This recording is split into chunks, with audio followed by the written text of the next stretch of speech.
Ladies and gentlemen, welcome to What's in My Head podcast. Today I'm joined by Rugrats co-creator Paul. Paul, how are you, sir?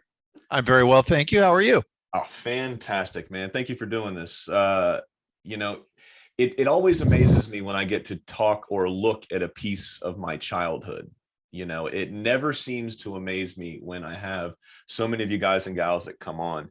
And I didn't tell you this because I wanted to get your reaction, because I'm sure you heard this reaction quite often, with fans letters. And when I had Miss Cheryl Chase on, the voice of Angelica, she told me, all right, so I had her on not too long ago and I told her this same story. I was not allowed to watch the Rugrats when I was younger. And the main reason was because of the kindest person I've ever had really on here was Miss Cheryl Chase. She was such a sweet lady. I was not allowed to watch this show because my mother fucking hated Angelica, right? She could not stand Angelica. She thought she was the meanest, biggest bully in the world, and she would not have her kids act like that. So taking a step back, man, I got to imagine that you had a lot of those fan letters like that from angry parents and maybe even angry kids. But taking a step back, do you remember where you and your two other co-creators were when the Rugrats idea popped up? Yeah, so it's it's kind of a good story. I think you'll like this. So it was about 1989, right? And I had just finished a job that I had been doing for years, working at Gracie Films, which is, I don't know if you're familiar with it, that's Jim Brooks's company. And in that capacity, I ran these 1-minute cartoons on the old Tracy Ullman show that became The Simpsons. So I was in charge of those, and Matt Groening and I kind of put them together. It was his creation, but I kind of ran the production of those and kind of learned about animation through that, because I didn't know anything about animation before that. I was a live action film guy. So I kind of stumbled into it like slipping on a banana peel, and suddenly there I was. And so at a certain point in 1989, I left that Gracie Films and I went to work for Gabor Chupo, who was the animation company in charge of producing The Simpsons. They didn't own it. They just did the production of it, right? And Gabor knew that when The Simpsons became a series, it was going to change everything, which of course it did do. Before that, there were no primetime animated shows. If you can imagine, the last primetime animated show before The Simpsons was the Flintstones. And so there'd been like 25, 30 years where there'd been no primetime animation. And suddenly, when they put The Simpsons on, it suddenly took off again. And Gabor wanted to be prepared for that. So he hired me to come over and develop shows for animated series, so that when the studios came calling, he would have animated stuff to pitch them. Well, he didn't understand what development was. Gabor's from Hungary, and he thought development meant you sat down and you came up with ideas. That's traditionally in Hollywood, a development guy is the guy that procures other people's ideas and finds other things and people and puts things together, but he's not the guy doing the creating himself. Gabor didn't understand that. And so he hired me to do this. And I thought, okay, I can create stuff. So I started sitting down and coming up with ideas for this, for what Gabor said. I know they're going to come looking for me and I want to be prepared. So I was coming up with ideas all through the summer of 1989. He hired me in June, and I was just coming up with all these ideas. And I had all these notions, and we'd hire artists to do, pitch board kind of artwork for the show. So I had a bunch of different ideas to pitch. And then at the end of that summer, so really just 3 months later, sure enough, this network that I'd never heard of called Nickelodeon, because but before they did the 3 cartoons, of which Rugrats was one of them, right? Nickelodeon was the first cable network for kids, and all they did was show old Warner Brothers cartoons, and they had a few really cheap live action shows that they were shooting in Florida, and that was it. And they were making money hand over fist. And somebody had figured out, hey, if we do our own animation, we can own it. because the networks can't. The networks were not allowed by law in those days to own their own stuff. But Nickelodeon, because it was a cable, it wasn't officially a network, they could own their own material. Do you know why? So there was a law that goes back to I believe the 1950s, controlling the networks. There was nothing but network TV until like the 1970s or 80s. So there was a law going back to the 50s that networks could not own their own shows. They had to license them from somebody else. Gotcha. And that's how that arrangement worked for 40 or 50 years.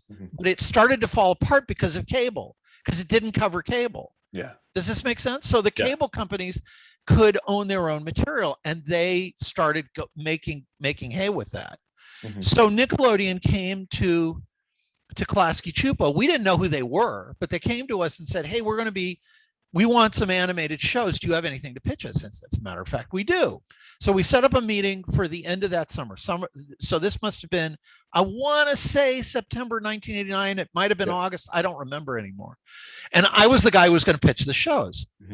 So I'm putting together all these little ideas that I had. I remember I had like a city of bugs was one of my ideas. I had another one about a kid stuck on a planet in outer space. All these different ideas I had, and I had artwork for them. And the night before the pitch, Arlene Klasky, she was married to Gabor, so together they owned this company. And she was a graphic designer, and he was an animator, and they owned the company, and I was working for them. And they came to me and they said, or Arlene came to me. She had taken off time to have a kid. She had her second kid, and she was not really coming into work. And she came to me and said, I have a great idea for an animated show. And I said, tell me what it is. And she said, let's do a show about babies. I said, okay, what about babies? And she goes, it could be like 30 something for kids. We could call it one something. It could be about, little babies and what their lives are. Maybe you could hear them talk. And I said, well, that's an interesting topic, but what is it? What's the show? She said she didn't really know what I meant. Yeah. So I went home that night. So it's the night before the pitch, and I go home and I'm thinking to myself, babies, what do I do with babies? And I was going to sleep thinking about babies. And I had this, just as I was falling asleep, I had this memory of my little brothers. I was the oldest of 4 boys, right? Yeah. And my youngest brother is 8 years younger than me. And I remember when my mom brought him home from the hospital, right? And so I had 3 other brothers, and and they were rough and tumble, always fighting and carrying on and all that stuff. And here was this baby, right? He was the youngest brother. And I remember they brought him into the house. He's 8 years younger than me. I'm 8 years old. He's a newborn baby. I go into the room where he is. My memory is that I look at him and he's sitting in his crib and he's drooling and he can't focus his eyes and he can't lift his head up. And I'm looking at him and I think to myself, in my 8-year-old mind, I think, he cannot be this dumb. He cannot be this stupid. He's faking us out. I know what boys are like. It's the long game. Yeah, he's got some plan. I bet when we leave the room, he gets up and does stuff, right? Because he can't be like this, right? And so I sort of remember this, and I was going, it's kind of funny. And I went to sleep, and I woke up the next morning, and I remembered thinking this, and I thought, and I wrote something down. I grabbed a piece of paper and I wrote something down. Okay, so I go into the pitch at Nickelodeon, and I'm pitching all the stuff that I've done. I pitch my first idea, right, which I had like 5 pieces of color artwork, and I had my idea, and I pitch it to Vanessa Coffey, who was the executive from Nickelodeon, and she listens to it and she goes, nah, what else you got? I go to my next idea. My next idea is like, I have 2 pieces of artwork and a little bit less, some writing, but a little bit less. She doesn't like that either. I go to my next one. She's rejecting everything. No. So now I'm down to my one-liners ideas. I'm down to ideas that I've come up with most recently, and I haven't had time to develop artwork for them. And the last one that I pitched was, okay, a bunch of incognizant little babies, but it turns out that when the adults leave the room, the babies talk. And she said, that's it. And that's how I sold Rugrats. Now, that That's insane for one, when you think about it, because not only did you have the foresight to sit there and write something down right as you're, because that's one thing that I try to do now, because I'll have a great idea, whether it's, something to bring up or something to talk about or a guest. And then it always happens either right when you're in the shower, right when you're about to go to sleep. Me, it happens in the first 10 minutes after I spark my first joint. I'm like, oh shit, I need to write that down so I don't forget it, right? Because I'll think of like, oh, these are great ideas, and then I end up forgetting them the next morning. So not only do you have the foresight to sit there and write that down, but to sit there and pitch that in the pitch room. Speaking of pitches for just a second, because I don't think I've ever asked this question for anybody that's actually pitched a show. When you go in there to pitch to executives, do they give you do you have a time frame type of thing? Like, we're going to talk to you for an hour, or is it like, oh, fuck, this is boring, 5 minutes into it, and they get up and leave type of thing? How does that It's different. Work? It's different. For one thing, it's different now than it was then, but it's also different at different places. There's no set rules. Usually your meeting is an hour long. Listen, you need to, if you take too long to do a pitch, you're not going to sell it, because executives have very low attention spans. They're all ADHD guys, and they can't pay attention to anything. So you have to catch them right away, or they just start, their eyes start wandering. You can tell they're not into it, and you're not going to sell anything. And most of the time you don't sell anything anyway. Most of the time it doesn't go well. You pitch 100 pitches and one of them comes up with something. This was my first pitch in my life, and I sold something, and I thought it was going to be that way for the rest of my life. Boy, was it not. So, that was just lucky, right? I had no idea how lucky I was. My partner, Joe, who I think you've spoken with, Joe and Soliber, he tells me, you have no idea how lucky you were. You just like, it's like you hit the jackpot, you won the lottery. I didn't know that, right? But usually a pitch is you're just trying to get someone's interest. You're trying to tell it quickly. You want people to laugh. You want to say something funny to get people to laugh, or that they get the concept. It has to be simple. Yeah. And that was kind of a perfect one. It was so simple, right? And they just got it. And then everything else came later. Every other detail of the show, who the characters were, what their relationships were to each other, what their personalities were like, all that stuff came later. It was really incognizant babies. When the adults leave the room, the babies talk, and we learn what they're thinking. That's it. That was the whole pitch. That's wild, man. Looking back on it now, and I'm pretty sure you wouldn't be able to be in that same headspace you were, because I want to say you came up with this show only because I'm, narcissistic right now, but I was born August 13th, 1989. So I would love to say, oh, you came up with this show on August 13th, 1989. It's a great day. It's a great year. Let's say I did. There you go. Play into the ego here, Paul. No, I'm just kidding. But looking back though, fuck, man, it's almost been what, 30 years, 40 years, shit. And 8 years will be 40 years. So 32 years ago. It's wild when you think about it, that long ago, man. You guys came up with the show and started creating the show. But looking back then, did you think, out of all of the things you were pitching, that would be the one that they would hit on? Absolutely not. I thought they'd like some of the ones that I developed and done all this work on and had thought about really carefully, and it kind of mapped out. That's what I thought they were going to do. This was a last minute desperate pitch of something I thought of the night before. Not at all. I had no idea that was going to be the one. And part of the reason that it was the one is that it turned out that the way Nickelodeon saw itself, the way it imagined, what the people at Nickelodeon imagined was what they were going to be, right? Because they were still kind of forming themselves. And they were, if you think back to Nickelodeon back in the day, you think of, it was always, kids, you know everything, you're smart, your parents are dumb, and they don't know anything, and you're where it's really at. MTV vibe type to it. Right, that kind of thing. That's what Nickelodeon, I didn't know that, but that's what Nickelodeon, how it was imagining itself and what it would come to be. And because of those three, Rugrats and Doug and Ren and Stimpy, it was going to become this, but it wasn't quite that yet. They knew that. I didn't know that. And it just so happened that the thing I pitched just serendipitously fit what they were doing, right? It was about the adults don't know anything, and the babies they can talk and they know stuff, and the adults don't. It fit perfectly with what they were about to do. But I had no idea. That was just luck. what does it feel like to be a pillar of a company like that? I mean, you just said it right there. Those are three of the biggest shows of all time. You guys with Rugrats, Doug, and Ren and Stimpy. I mean, when you think about it, I mean, for most people, that's Mount Rushmore level right there for a lot of fans.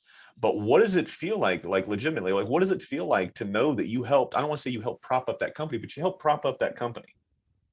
We helped, I want to say that we helped define it. You know, we helped define what it was going to be. And how did it feel? Well, you know, that's not what, again, you have to understand that when you're doing this stuff, all you're concentrating on is trying to make a great show. You're not thinking about how, you know, you kind of have a sense that you'd like to affect people, that you'd like it to be something that would change their lives and affect them and that they would be fans of, but you don't know that that's going to happen. And you don't imagine that. I mean, I didn't imagine that was going to happen. I just thought, I'm going to do a good show. I thought to myself, all the cartoons that I remember growing up in the 1960s and 70s, I thought, these treat me like I'm an idiot. They think I'm stupid. They think kids are stupid.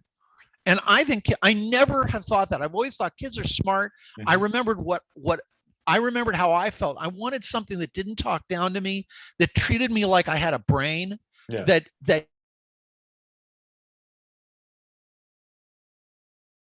gave me real conflict and real pride. That, right? You know, there would be real problems that had to be solved.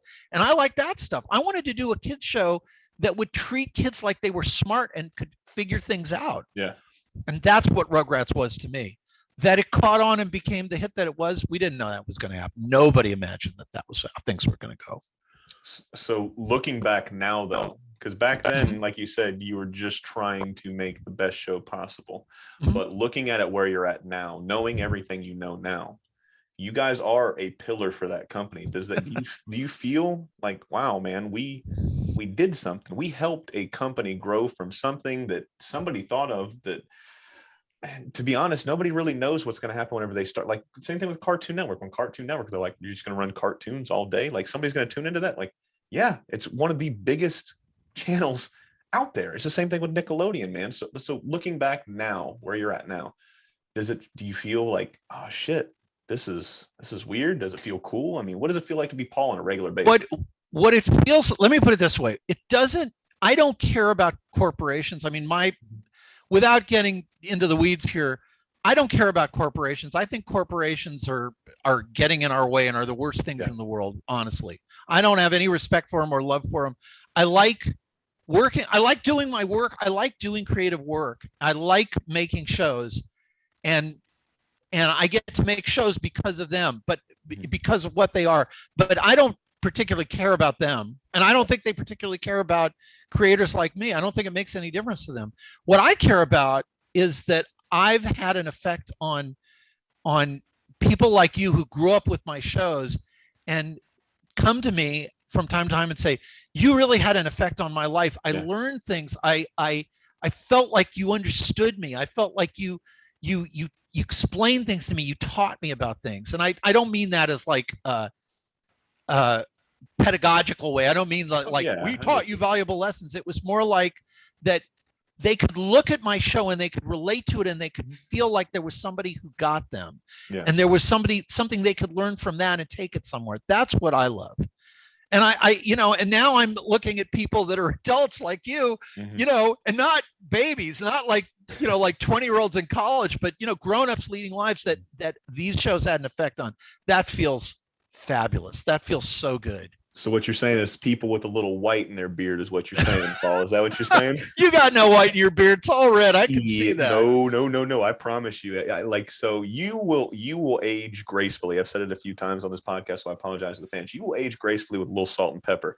I've got ketchup and mayo going on right here, Paul. It looks horrible. Well, I don't have any pepper anymore. It's all salt now. So, you know, taking a step back into the direction before I sidebar this there for a little bit, but Rugrats coming around, man. One thing that I absolutely loved about this show was everybody had a character for them, right? Everybody could see themselves as a Tommy, as a Chucky. For one thing, especially being a redheaded dude, I don't feel like there's much representation for, for redheaded folks. We're usually the people that have to stay inside because we're allergic to the sun. We got bad skin, we talk funny, we look funny. But one thing I absolutely loved was the fact that Chucky, he was so endearing. He was such a great character. And you guys, and it didn't hit me as hard as when I was a little kid as it did as an adult or even a teenager. And I think you know where I'm going with this, with what I'm talking about with Chucky. That Mother's Day episode, right, with Chucky, ripped my heart out of my chest, man, especially going back and looking at it as an adult now. I absolutely love that character. I always wanted to be a Tommy, right? Everybody wants to be Michael Jordan. Everybody wanted to be Tommy, right? But I wanted to be Scottie Pippen, man. I wanted to be Chucky. I wanted to be somebody's second, right? Well, I'm going to say one thing to correct you. The boys all wanted to be Tommy. Mm-hmm. The girls all wanted to be Angelica. Yeah. Anyway, but go on. I'm sorry. Oh, no worries at all, man. I really enjoyed just Chucky. And before we get into, the Mother's Day episode and then, coming up with the characters and everything like that, one thing I've started doing when an actor and actress has passed on is bringing up them and then just seeing if whenever we talk about them, if you guys and gals that have had on have an interesting story or a fun story you might have had with somebody that's no longer here. I did it with my Ninja Turtles with James Avery. He was Mr. or Uncle Phil and Fresh Prince, and then as well as the Shredder in the 87 TMNT series. But do you have any cool stories about our favorite redheaded child, Chucky? But do you have anything for Mrs. Kavanaugh that you absolutely love when you hear her name? Christine. Well, I will tell you this. I directed all the voices on the episodes that I did I did the first 3 years of Rugrats, and then I left the show. Yeah. So I will tell you, even though you didn't ask me, I had nothing to do with the Mother's Day episode. Yeah. That happened after I left. Yeah. But the first 3 years, the first, I think it was actually 5 seasons, maybe it was 3, whatever it was. We did 65 half hours, which is 130 shows. Yeah. And I kind of ran all of those at the beginning of the series, and I directed the voices. So I worked extensively with Christine, right? Mm-hmm. She was maybe the finest actress I ever worked with. Yeah. She brought personality to that character. She brought emotion. She would just blow my mind every time, and all of the actors were really good, but she brought this emotional reality to Chucky that I think made the character. The reason that you relate to Chucky, aside from the red hair, is that Chucky represented the emotions of being a kid, fear and the fearfulness and the bravery of being a kid. Mm-hmm. That's what he ended up being. And I'll tell you how we got there in a minute. But Christine brought that out in ways that just blow my mind when I think about it. And then around about the 90s, she left the business. Mm-hmm. And honestly, I wasn't working on the show at that time. I ran into her working on something. I brought her in for an episode of Recess that kind of went a little haywire, to be honest with you. She was having a lot of troubles back then, and she left the business. And, this was right after she had done the voice of Dexter's Lab. No, the pig. Babe. Babe. She did Babe. And then after the first one, they did a second movie, and she didn't want to do the voice. Mm-hmm. And people were thinking, what? I mean, this is a big hit. Why wouldn't you want to do it? Yeah. But she didn't. And right after that, she kind of left the business altogether. Mm-hmm. And then eventually she passed away. And I don't know the details of that. It was very sad. She was a really lovely, talented person. And I was really sad to see that.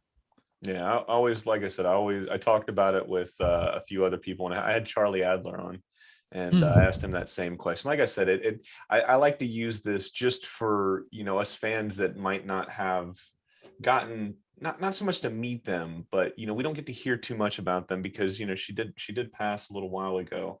But she played, just listing some of the characters. I mean, she was Chucky in Rugrats. She's Oblina in All Real Monsters. She was Dexter in Dexter's Lab. I mean, so she touched so many people's lives through so many generations. And there's a lot of these kids, like my oldest son, He'll always come up and he'll ask me like who I'm talking to today. And be like, oh, what did he or she do? And I'd tell him. And then kids today, I mean, kids have always been smart, but especially today, they have fucking the internet in their pocket, right? So they can just go and type in your name, or you can type in whatever show you've worked on. And then by the time I get back downstairs the next morning, he's binged the entire first season of whatever it is. He's like, Dad, you remember this, that? And I'm like, no, man, I haven't seen this shit in 30 years. I work for a living. I don't have time to sit here and watch cartoons all the time. So no, let me think about it. And then I might remember some of this stuff. But, so I like bringing these type of stories up, or, because it's sad that they're no longer here, but it's fun that we get to have, some kind of memory of this person that we grew up with. And it's just refreshing is what I'm getting at. So thank you for sharing that story.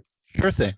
But getting back to how you were saying you were fleshing out the characters' idea, or how the characters, how they came to be as they are, with the original cast and crew. How did all of these characters start to come to play in your mind for you? I mean, was this a round pitching, or how did? Well, here's what happened. In the pitch, there were no characters. It was just a concept, right? What Nickelodeon said to us, we're gonna, if we go forward with this, and they did, and we thought they would, we're gonna need a pilot for this. Yeah. Well, and so the pilot that we did, the only characters that were in it were Stu and Dee Dee and Grandpa, Phil and Lil and Tommy. That's it. No, and the dog. That was it, right? It was just a way of explaining the concept of a talking baby and an adventurous talking baby, right? This was an episode that was never on, that was never aired. The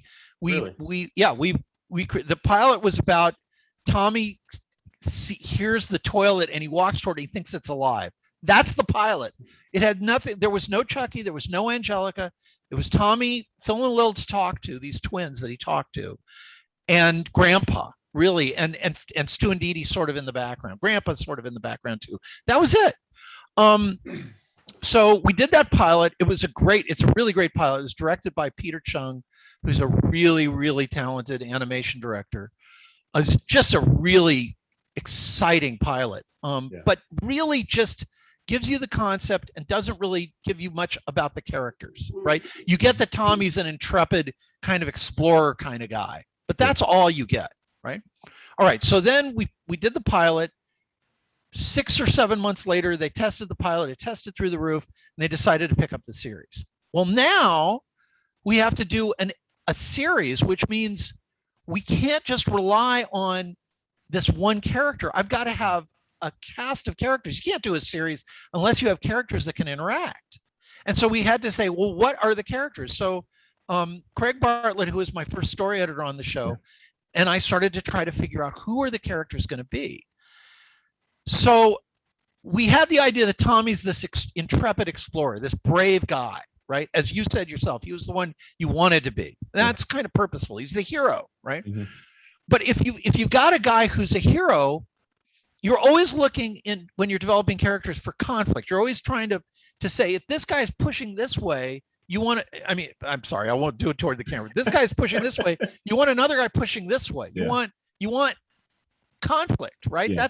That's what drama is, right? So, and I learned this from working at Gracie Films for Jim Brooks's company. That's where I learned about this stuff, and also from film school. So I'm trying to figure out, okay, if I've got an intrepid explorer that always wants to venture forth, what would be the opposite of that? And that would be, what if I have a guy who's like his best friend, but who's kind of afraid of the world, and who wants to pull back and say, I don't want to go forward, I want to go backward. Let's just stay here where it's safe, right? Yes. So hero, sort of, I hate to say coward, but fraidy cat. That's what we would call Chucky. So that was the initial relationship we had, right? Gabor had come to me with a character that someone had designed it. I don't know who it was. Maybe he designed it. I'm not sure. But he came to me with this picture of what became Chucky, right? This little redheaded kid with glasses. And he said, I can see this guy as the bully. And I go, that doesn't look like any bully I ever knew. And I said, I don't think that should be a bully. Well, if he's not a bully, we kind of made him Chucky. Well, who is the bully? Mm-hmm. And I thought, well, I love the idea of a bully, but I said, let's do something different. And I thought, when I was a kid, growing up in at this point in San Diego, I lived in Los Angeles and San Diego growing up as a kid. At that time, when I was living in San Diego, there was this girl who used to pick on me. This girl bully used to terrorize me in 5th grade, right? And I thought, well, wouldn't that be cool to do a girl bully? I haven't seen that before. And that's how Angelica was born. So no, Chucky's not going to be a bully. He doesn't look like a bully. Let's make a bully. Let's create a bully from whole cloth. So we said, let's do this female bully. And why would she be a bully? Well, let's say she's a little older than Tommy. Tommy's like a newborn. He's a year old. The first episode that we produced was his first birthday, right? Mm-hmm. So Tommy's a year old. We said, Chucky. So Tommy's kind of naive, and he wants to go into the world and explore it because he has such a naive idea of the world. Mm-hmm. So let's say Chucky's a little older. Let's say he's 2. So he's had a little bit of experience with the world, and it scares the hell out of him. That's him. Okay. Then what's this bully? Well, what if this bully? We thought somebody on maybe this was my idea. I can't even remember anymore. It may have been one of my writers, but we were trying to figure out, well, what would this bully be? And we said, what if she's older than the others? So she's 3. So she can talk to the babies, but she can also talk to the adults, mm-hmm. right? So she's a bridge between the 2 worlds, because the original concept of Rugrats, the babies and the adults never communicate. Yeah. That's a key part of the show. They never talk to each other. They're 2 different worlds. So you'd see the adult world and you'd see the baby world, and that's it. They don't communicate. They don't understand each other. They're not really paying attention to each other. Sometimes the kids are paying attention to the adults. The adults are oblivious to the kids. It was part of the fun of the show. The adults were us. We were doing ourselves as parents. It's like first time fuck up parents. That's what the adults were, right? So everything that you did wrong, everything we saw ourselves doing wrong as first time parents, because I had just turned 30 and had my first kid, mm-hmm. who was named Tommy, by the way. Nice. And is now, 32 years old, but in those days he was just an infant. So does he get royalty checks? No, but he told me that he used to go into bars when he was in college and say, Tommy Pickles was based on me. Please tell me he got some kind of ass for that. That's what I want. I don't know the details. You'd have to ask him. He's a journalist now. He works for Consumer Reports. Believe it or not, man. New York. Yeah, that's awesome. Anyway, so Tommy was the intrepid guy. Chucky was the afraid guy. Angelica had more knowledge than the others. They all looked up to her, and she used her knowledge of the world, which is all wrong, by the way. Everything she ever tells them is wrong. Oh, yeah. But she thinks she knows everything, and they're convinced that she's right. And she also bullies them. So she uses knowledge against everybody, right? She manipulates the adults. So the reason she's called Angelica is because she was all angelic and sweet around the adults and a monster around the kids. That was the original concept, right? Which is why she's called Angelica. And when we cast Cheryl to do the voice, it's like that piercing voice, that voice that like adults think, I can't stand it, but I loved it because and what was interesting is as you were saying about your own mom, she was saying, I think this is a bad lesson for kids, and we said, no, this is real. This is what kids are. We had this strong, powerful female character. Mm-hmm. Girls all over the country related to it, but people we would get notes from people at the company saying to us, I don't like Angelica, she's too mean. And we'd say, yeah, she's mean, she's the villain. Have you ever heard of a nice villain? She's the bad guy. She always gets her comeuppance, but that was the whole point of Angelica, right? So that was the core thing. Phil and Lil, we called them the peanut gallery. They were just there for jokes. They really didn't, they were perverse, they would like dirt, filth and dirt and eating worms and stuff like that. That's what they were. They were mostly comic, right? And they were a boy and girl twin. They were twins. They were identical twins, but one's a boy and one's a girl, which if you know anything about twins, that's not possible. Work, but we thought that's hilarious. Let's do that. And that was the core group, right? Mm-hmm. So that was the core group of kids. And then again, the parents kind of were a secondary thought. We knew we had Stu and Dee Dee. this guy is a toy inventor, which relates to kids, and this mom who's trying to do all the right stuff and can't get it, but it never works. That was Dee Dee. And then we had Grandpa, who was like kind of understood the kids in a way that the younger generation of adults don't. So he was sort of, again, a little bit of a bridge. He didn't really know what was going on, but he understood them better. He just got them better. A conduit for them. Yeah. Right. It's a little bit of a conduit for them. Then we started inventing the parents of the other kids. So we had Betty, and Betty being this kind of, I love tough women. I like strong women. And I thought that would be fun to have this really strong woman. So Betty was there, and we had Charles Sr. came way later. We didn't, I think for the first at least half season, maybe whole season, we didn't have a father. Chucky was always being brought over by somebody else. And you go, well, where's this kid's parents? And we had to invent it. So we did a father who's like Chucky. So really the baby is the father of the father, if that makes sense. Charles Sr. is like Chucky grown up, right? So that's how we got to Charles Sr. So that's the characters. That's kind of the main characters of the gang. So whenever somebody is in a creative endeavor, you always see a piece of somebody in something, or a piece of something in somebody. I'm sure you've been asked this question thousands of times at this point in your career. Who do you see yourself as, and why? Definitely Chucky. Definitely. Absolutely Chucky. I was kind of a fearful kid, I think, or I mean, I was we're all a little bit of everything, but Chucky was my partner, Joe, still my partner after all these years. He was a guy that I went to film school with, and I hired him and Steve Vixton, who he probably mentioned to you, as writers. Steve's writing I knew from back in film school, and I knew he was really good. I hired the both of them to come in, and as it turned out, Joe and I we just understood each other so well that we became partners. But that was years later. I knew Joe from 10 years before that, but we hadn't really we kind of knew each other. We were acquaintances, kind of friends, but not good friends until after Rugrats. But Joe latched on to Chucky and said, I get this guy. I get fear, the fear of things like potty training and going down the slide. Those are maybe my favorite episodes. They're the emotional ones. They aren't the funniest ones.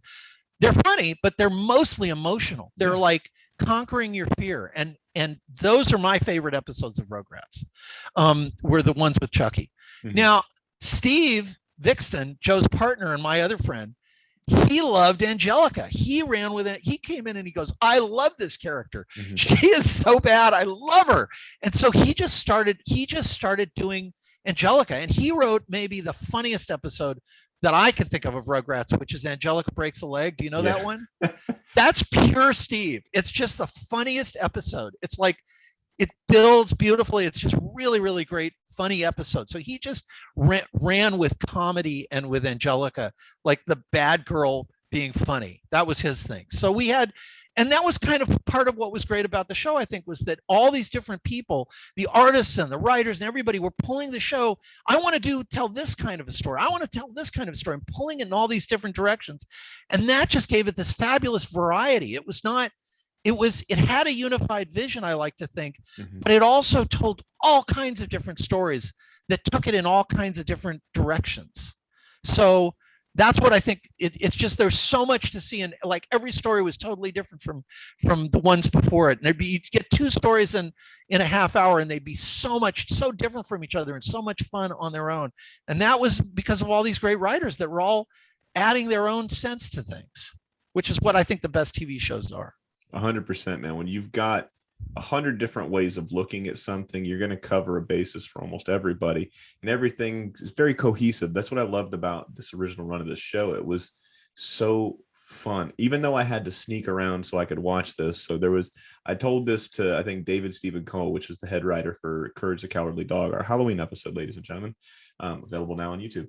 I told him that there was a few shows that I actually had to sneak around to watch, and Rugrats was one of them. Rocko's Modern Life was the other one. And then oh shit, why am I blanking? And Living Color was the third one. Oh Those man, three, okay. and like I said, I was born in '89, so these shows are all coming out. I didn't get to see. I don't think I saw Rugrats in its initial like first real run. It's probably a lot of reruns is what I was seeing in '95, '96, '97 is when I started seeing those original episodes Well, from the first believe it or couple not, that's seasons. when the show took off. They put it on. It had Mhm. been running. They did the first 65 half hours, and then they stopped production.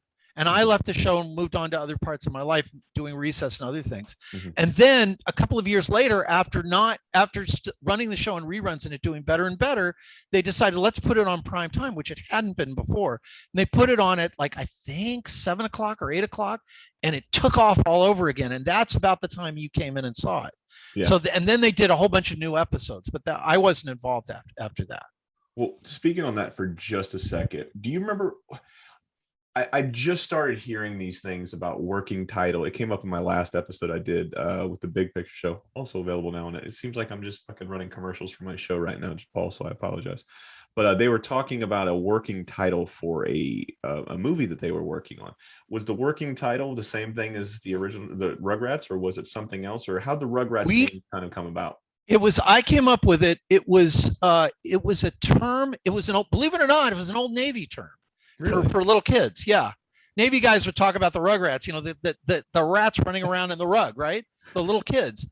I don't remember how I first heard it, but around that time in the late 80s, I think it was before I came to Klasky Chupo. Somebody had said it, and I thought it was such a funny term. Mhm. There's this old, this kind of half derogatory but kind of funny term that Navy guys would use. I Yeah. guess that's the story I heard. I don't know if that's true. And I just remembered it. And when I was thinking, what's a name for the show? I wanted something really catchy and clever. Mhm. And we came up with Rugrats, and people said, people are going to think it's a cartoon. They're going to think it's a show about rats, like mice or something, And I said, no, that's a great name, and it caught on. It, So it, it really is. So. I think we had it, as I recall, we had it on the pilot. In fact, it was on the pilot for the show. So we came up with it pretty quick, like back in about the end of 1989 or early 1990, when we were still kind of developing the show. We came up with it, so pretty early. Yeah. Um, with with that being said, and so we've talked title, we've talked characters. One thing I absolutely love about shows that mean a lot to me is not only the entire show, but the content, but it's also how it starts and how it finishes. You guys have a distinct opening when it comes to Rugrats. I love how you're walking in the world, like you're a part, you're like a baby with the crew of kids, but you're not seeing, like, that's the way I look at it. Whenever I see the opening for Rugrats, right, it starts out where Tommy is going on all this shit, so it looks like it's in your eyes, you're seeing all of this shit happen, and you're walking through his world and seeing what he sees, but from your perspective.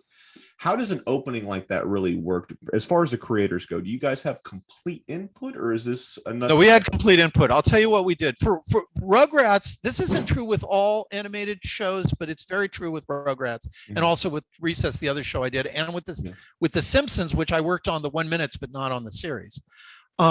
Which is that we work from a script. Everything is figured out at the script stage. Mhm. That doesn't mean board artists do all kinds of amazing stuff, which is a later Yeah. stage.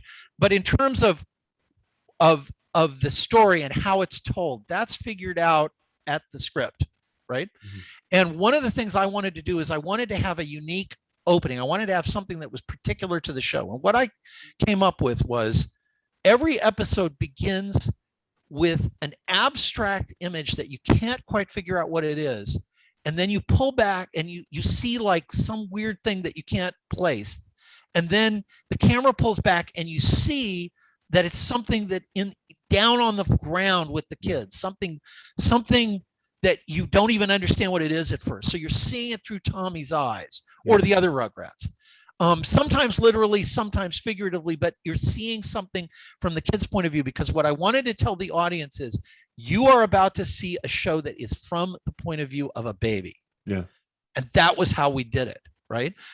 So you'd start out with like a little shot of a bug and you're going, what am I looking at? And then the camera would pull back and you'd see Tommy's lying in the grass and there's a bug nearby and he's looking at it. And then the story would pick up and we'd carry on. Every episode of the original 65 half hours of Rugrats started with something like that. When you leave after those 65 episodes and it comes back, do they approach you at all to come back? Or No, I knew you said you were working on Recess. Okay. So I was working on Recess and yeah, we weren't getting along that well at that point. okay. So yeah. Got you. With that being said, were the executives, how do I word this? Were the executives expecting, because you said it got really huge in the reruns, were the executives, did they have any insight on like, hey, we think this might be really, really big right out of the gate? Were they trepidatious after, As a matter of fact, you mean when the show first came out, you mean? Yeah. Rugrats was the way Nickelodeon, the people at Nickelodeon thought of the show at that time was, oh, that's the baby show. They didn't take it seriously. The executives were really into Ren and Stimpy because it was edgy and kind of, grown up and weird, and they liked that. Didn't care for it. I get you. Yeah. But yeah, Doug was a little bit soft, but it was about kids that were, Teenagers, like middle school age, right? Yeah. Rugrats was about babies, and people there's a thing. My wife's a pediatrician, and she told me pediatricians are the lowest paid doctors of all doctors. The really? Lowest paid are pediatricians because they deal with kids, and people don't take kids seriously. It's a thing, right? People sadly don't take children seriously. I wonder if that's why they pay teachers such shit salaries. Absolutely, that's why. Because we don't recognize. I know it's backward. It's wrong. You should be pumping all the money into that. Yeah, everything should be there and nothing's there. It's sad, but it's true. And so we were the sleepers that no one was paying attention to, right?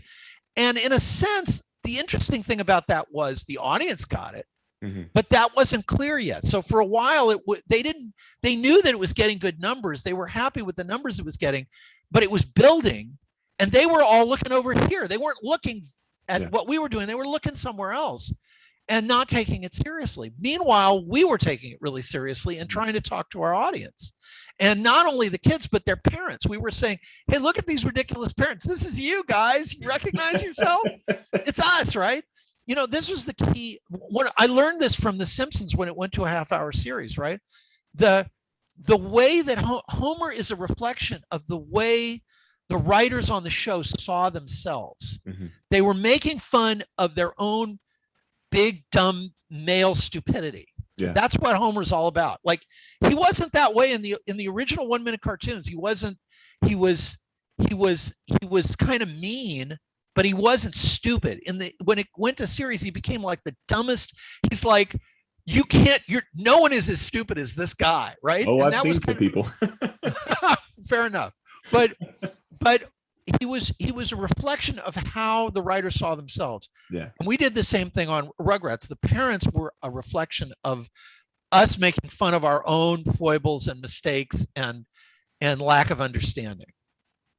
So I kind of went on a tangent there, but no, you're perfectly fine. That's why this podcast is called What's in My Head, because I never know where these conversations are going to go, man. And it's just fun being along for the ride, because I get to, when you guys talk and when you guys expound upon, your experiences and what you were doing here, and when I get to feel like I'm that fly on a wall and I get to see history kind of made, but it's through your eyes. So I get to experience that in a different mindset. So it's always fun seeing, like I said, what stories come up, what you guys are going to talk about, because I'm pretty sure some of the stuff that you have, whenever you have these type of interviews, you might have not thought about this for the last 10, 15, 20 years. You might have thought like, oh shit, I forgot about that. And then you start thinking about that, and that'll lead to this story, which leads to this one. And it's fucking great because I just get to sit here and I don't have to talk as much, Paul, because I'm not very good at this job. So I just like to sit here and listen. So it's fun, right? So what I'm getting at is you don't have to apologize. I like those little tangents. Okay. So you told me, you said you were more like Chucky. Which parent were you more like? Wait, hold on, one more time. Where did you see the most fuck ups as far as the parents go? And then where were your mess ups there, Paul? Which ones made it into the interestingly, as much as I saw that we were doing ourselves as parents, I don't think any of them were really like me. We had a model for Dee Dee in particular. Stu was, you know, Stu was like the driest guy ever, right? And that was partially the actor. Jack Riley, who's gone too. He was like Jack Riley was a character in a show called the original Bob Newhart show. He played this this patient who is the most obnoxious guy in the world, and he was so funny. And I remembered him from that, and I hired him to play Stu. And I thought, and he played Stu like the driest guy in the world. Yeah. And that was what kind of made that character work for me. He was so funny, right? I don't know if any of the parents were quite like I was as a parent. Really, what I was as a parent, and I regret this to this day, is I was never there because I was busy making cartoons and I was never home. And to this day, I regret this, right? But I don't know that I was conscious of that or thinking about that at the time. So we didn't have an absentee parent per se. That isn't really what we were doing. Yeah. But that's how I see myself. That's now how I see myself then. Then I wasn't really thinking about it. I was mostly thinking about what I was doing. Well, I want to stop you for just a second. Mm-hmm. It's both, I don't want to say grown up because it makes it sound like you're young. I'm not calling you old either because that sounds like a backhanded compliment, Paul. So I apologize for both of those. But we talked before we hit record, and I told you that I was in the Navy, and at this point in time, I was gone for my son's almost his entire first year. So by the time he hit 4 until the time he almost hit 1, I was pretty much gone, right? So, you had a job to do. I had a job to do. At the end of the day, man, we're sitting here making money. So yes, I can agree with you as far as we weren't there, right? So we didn't get to see that type of shit. And time is something we can never get back. I'm still trying to figure out. One day I hope Robert Zemeckis' film Back to the Future it comes true, because I want to be able to go back in time and get that time back that I missed. But it gave you something really, really important. It gave you perspective, and it gave you, how many kids do you have? I don't want to get too personal with your family life, but you got 3, right? So with the first one, and is Tommy your oldest one? Yeah. Okay, so you might have missed a lot with that first one, but I got to imagine that you made a conscious effort, like I have with my youngest one, that I don't give a fuck what it has. I have to be dead and put in the ground for me to miss anything here. That's the only fucking way I'm going to do it. And I don't even want to call it a mistake, and I don't want to say that what you did was a mistake either. But with the first one, right, you only get, it's like, what's that old adage? It's like, fool me once, shame on me, fool me twice, or wait, fool me once, shame on you, fool me twice, shame on me, whatever the fuck it's called. I don't know. I'm not a fucking poet, but it's that whole thing where I made that mistake, or I had that lapse in judgment when I was in the military, where I wouldn't be there for the first one. I will be damned if I'm not here for the second one. So like I said, you might have missed a little bit of the time with the first one, but I got to imagine that it was in the back of your mind when the second and third one came. You're like, I'll never do this again. I'll make sure I'm here for it. I'd like to think so, but honestly, here's the thing. To be in the film industry, when I say film industry, television, it doesn't really make any difference. To be in that field, you have to put everything into it, or at least that's how I felt. And I just spent so many years concentrating on my work. I was there all the time at work. Yeah. I wanted to control it. It was going to have my imprint on it. Mm-hmm. And in a way, it was my baby, these shows that I did, Rugrats and Recess and Lloyd in Space and all these others. And I devoted too much time at the expense of my family. Mm-hmm. And I made the mistake over and over again. I can say that I've learned since then, but there are things that I really regret that I missed with all 3 of my kids. Yeah. They're doing great. They're all doing really great right now. Mm-hmm. They're great kids, but I regret that I didn't make the same choice you did and say, okay, I made this mistake with the first one, but I'm not going to make it with the others. I'm not sure that I was as conscious of that as I should have been. I was too obsessed with my work. And I love what I did, And you can tell that, and it translates into your work, man, because like the 3 shows you just talked about, Recess, Lloyd in Space, and then Rugrats, man, there is something in there for everybody. Everybody loves those shows. I loved those shows.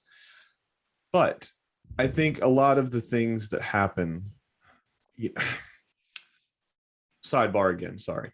So my first son, right? First 2 months, I'm 19, maybe 20 when my first son is born. My son is born January 12th, 2010. And 3 hours before he was born, my grandfather passes away. And that was the first time being an adult that I had ever lost anybody. And it fucking crushed me.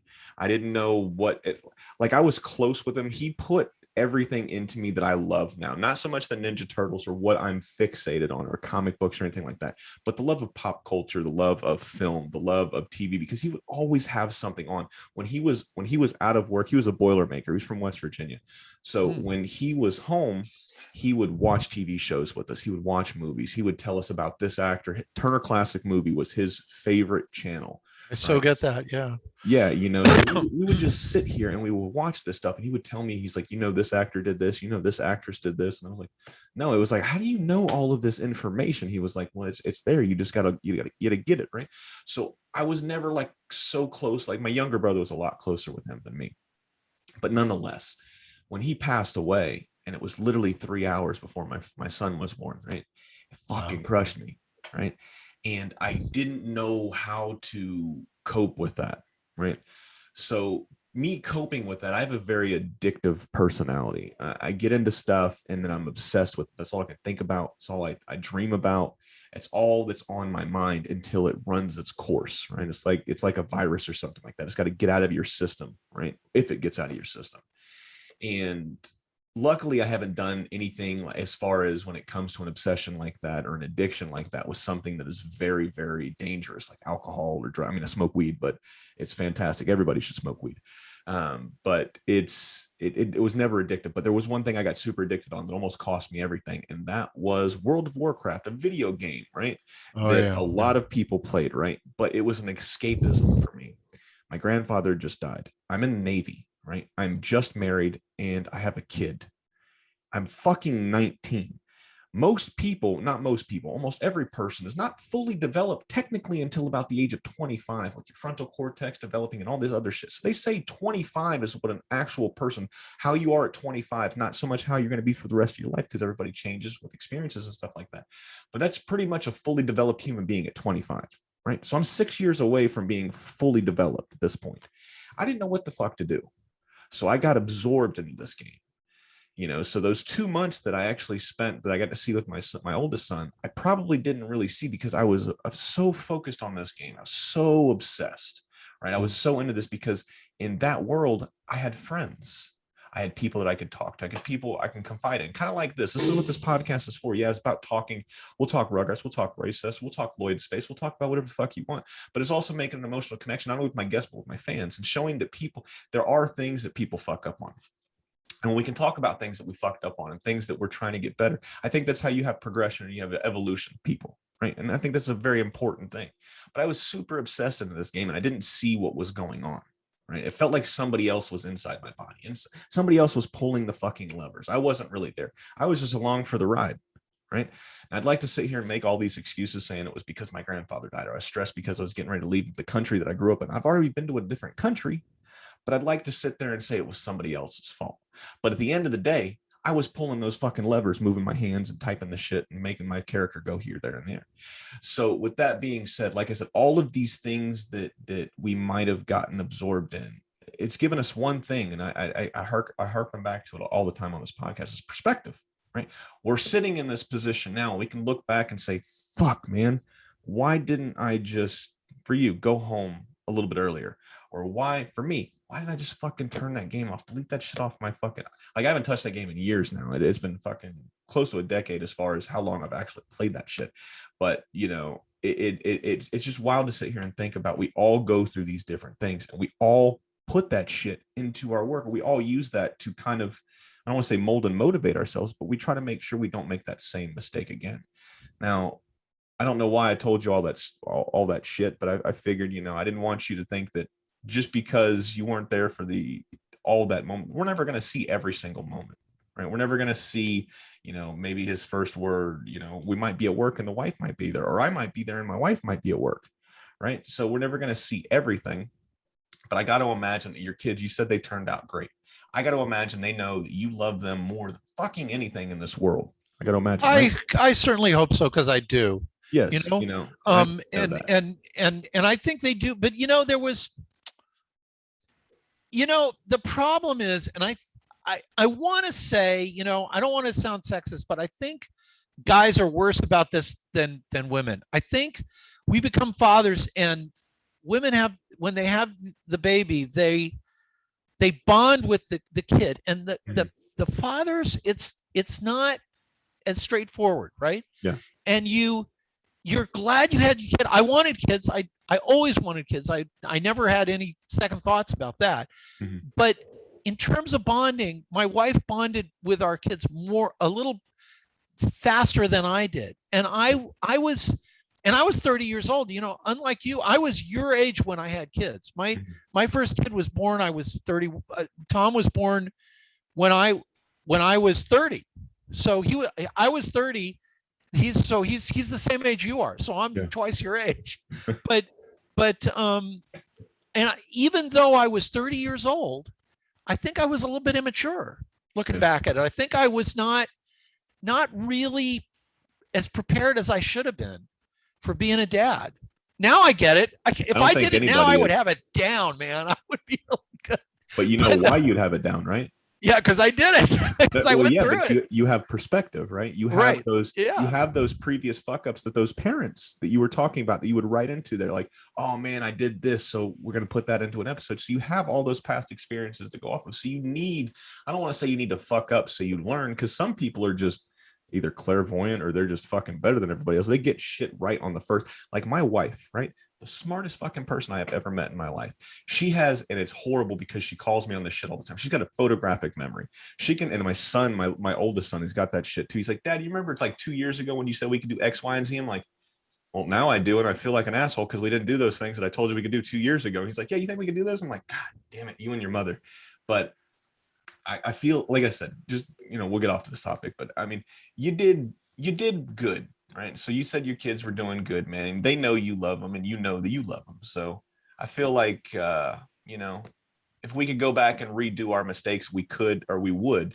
But I think it would change the way that we ended up and, you know, the path we're kind of on now. Right. So everything happens for a reason. I don't want to get, you know, too Tony Robbins on here, but everything kind of happens for a reason, Paul. Please don't. I think that's probably true. Yeah. Yeah. So, I mean, I don't know really where we left off on the Rugrats, but you know, so we had the characters, we had the opening, and everything had its little purpose. When a group gets together, as far as collaborating on this type of stuff, what I'm getting is the writer's room, right? How many writers would you have at one time when you were working there? We started out, it was me and Craig Bartlett, my first story editor. And then very quickly, Steve and Joe came on. Mm-hmm. And Gabor hired them as staff writers pretty quickly. So there were the four of us. By the time we got to the second season, we had more people than that. We'd probably brought in 2 or 3 or 4 other people. So there was a guy named Peter Gaffney. There was a guy named Mike Ferris. There was Jonathan Greenberg. There were a bunch of people that came on that were coming and going after that. We usually had a room of about 6 people, and it really made a difference. That's not necessarily how all cartoons are done. Yeah. That's how live action shows are done. We ran the show as if we were doing a live action show, right? And by the way, the scripts were written as if they were live action scripts. Everything about it, we were thinking of it like a live action sitcom, which is how I'd been kind of. I worked for Jim Brooks, who did the Mary Tyler Moore Show and Taxi and shows like that. And I learned how to do that. And that's kind of how I thought of it. Mm-hmm. Right. So our episodes were like little movies, but we were thinking of them in terms of a situation comedy, if that makes sense. Oh yeah, 100%. So we had a writer's room and we had like 6 people, and that's a lot for animation. A lot of shows are like that now, but they weren't so much back then. So there you go. What would you guys do to kind of like, obviously you knew Joe and you knew Steve, you know, and you knew Craig, but what would you guys do to bond? Like you hear people, they would go on, like not so much retreats, but they would go and do stuff to, you know, bond. Oh, we mostly had lunch every day and we talked and we argued. It was a very boisterous, loud room because that's how I am. And so we were like, we would argue about everything. I remember one time there was a joke we were working on, and Steve Vixton, who was really a brilliant comedy writer, he's gone, he died, but one time we had this whiteboard in I think it was in Joe's office. We were in Joe's office, as I recall, might have been mine. There was a whiteboard up there, and we were arguing about a joke. I wanted the joke to be one way, and Steve wanted it to be a different way. And I wanted people to disagree with me. I ultimately was the decider. I would decide how things were going to be, but I was not a dictator. I wanted everybody's input. So I was saying the joke should be this way, and Steve was saying it should be this way. And Steve got angry at me, and he said, "Look," and he goes, "Here's a graph." And he wrote a graph on the, like a rough graph, like an economics graph, an X and Y axis. And he said, "Here's your joke. 75% funny. That's good. But here's my joke. My joke is 85% funny. We should go with mine." And I just started laughing. I thought, where are you coming up with these numbers? So that was like the spirit of it. Like everybody was fighting and arguing to try to get a vision, not to prove themselves, but because they cared and they wanted it to be great. Yeah. And so that's a good problem to have, by the way. It is a great problem to have. It was really fun. It was such a fun room. And people would, so sometimes writers in the room we would all pitch ideas at the beginning of a season. We had this big running document on WordPerfect. That's how long ago it was. And we had just titles with maybe a short description of ideas for episodes. And we would go through that and we'd say, do we like any of these from last season? And then we'd pick the ones that we wanted. Or writers would come in and, like for outside writers, freelancers would come in and pitch ideas to us. And if we liked one, we'd say, okay, we want that idea. And sometimes they would write, we'd say, go write that up, write an outline, and we would all pitch. We'd have a big meeting and we'd kind of beat out the story. I don't know if you know that term. That means you figure out what the story is going to be with everybody there, right? The writer who's going to write it plus the staff. We'd figure out the idea. We'd say, okay, go write this. And they'd write an outline. And then sometimes we'd say, this isn't working. And we'd say, this guy isn't really working out. So we'd take it back and we'd rewrite it ourselves to be what we wanted. Or sometimes they'd go all the way to script. And sometimes at script, it wasn't right. So we'd take it back. But at different stages, we'd do different things. And eventually, by the time the script was done, it had gone through the whole staff. Everybody had kind of taken it and kind of refined it and gotten it to be what we all agreed was what we wanted. And then I would go and record it. We'd bring the actors in on a studio on microphones. They'd all be in the same room because I wanted them to work off each other, right?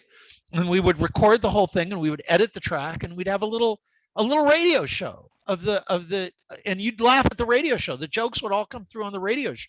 And then the animators would take that and they'd animate to it. And that's kind of how it went. Was there any ad-libbing whatsoever? A little bit. Some, it depended. There was some, not a lot. Some. I'd like to think that if I were doing it now, I would be more open to ad-libbing than I was then. In those days, I was very kind of locked to the script. I'd allow it a little bit, but generally not so much. Because I felt comfortable with our scripts and I knew them by heart, at this point. That's not such a good thing. You want to be open to spontaneous stuff. And I don't think I was as open to it as I am now. Perspective, right? Yeah. Perspective, for sure. The voice actors here, when you're creating a show, obviously, it probably starts with a character. Then that character probably turns into 2 and 3. And you're like, all right, we're going to have a reason for these characters to be doing X, Y, and Z. They have personalities. When you get all of that stuff flushed out, at what point do you say, hey, this is probably what Chucky would sound like, or this is what Tommy would sound like? And how do you take those sounds that you might have in your head or those ideas you might have for what that character might sound like, and then you've got a pool of actors and actresses to pull from? How does that process? I've never had a flesh that idea out. Okay, well, let me ask you what you mean. Do you mean what their voices sound like, or do you mean what their personalities are like and what they would say? That's kind of two different things. So both. Let me clarify just a little bit. So when you have an idea for a character, right? do you already have in mind, like, I would love to have this actor, actress on and see what they can do? Or do you already have an idea of what you want them to sound like, and then the company would give you a list of actors and actresses to pull in to see who fits that role the best? It's not really either of those things. So what you do is what we did, and again, other people probably have a different process, but Yeah. but our process was we would start figuring out what the character's personality, the writers would start figuring out what the character's personality was.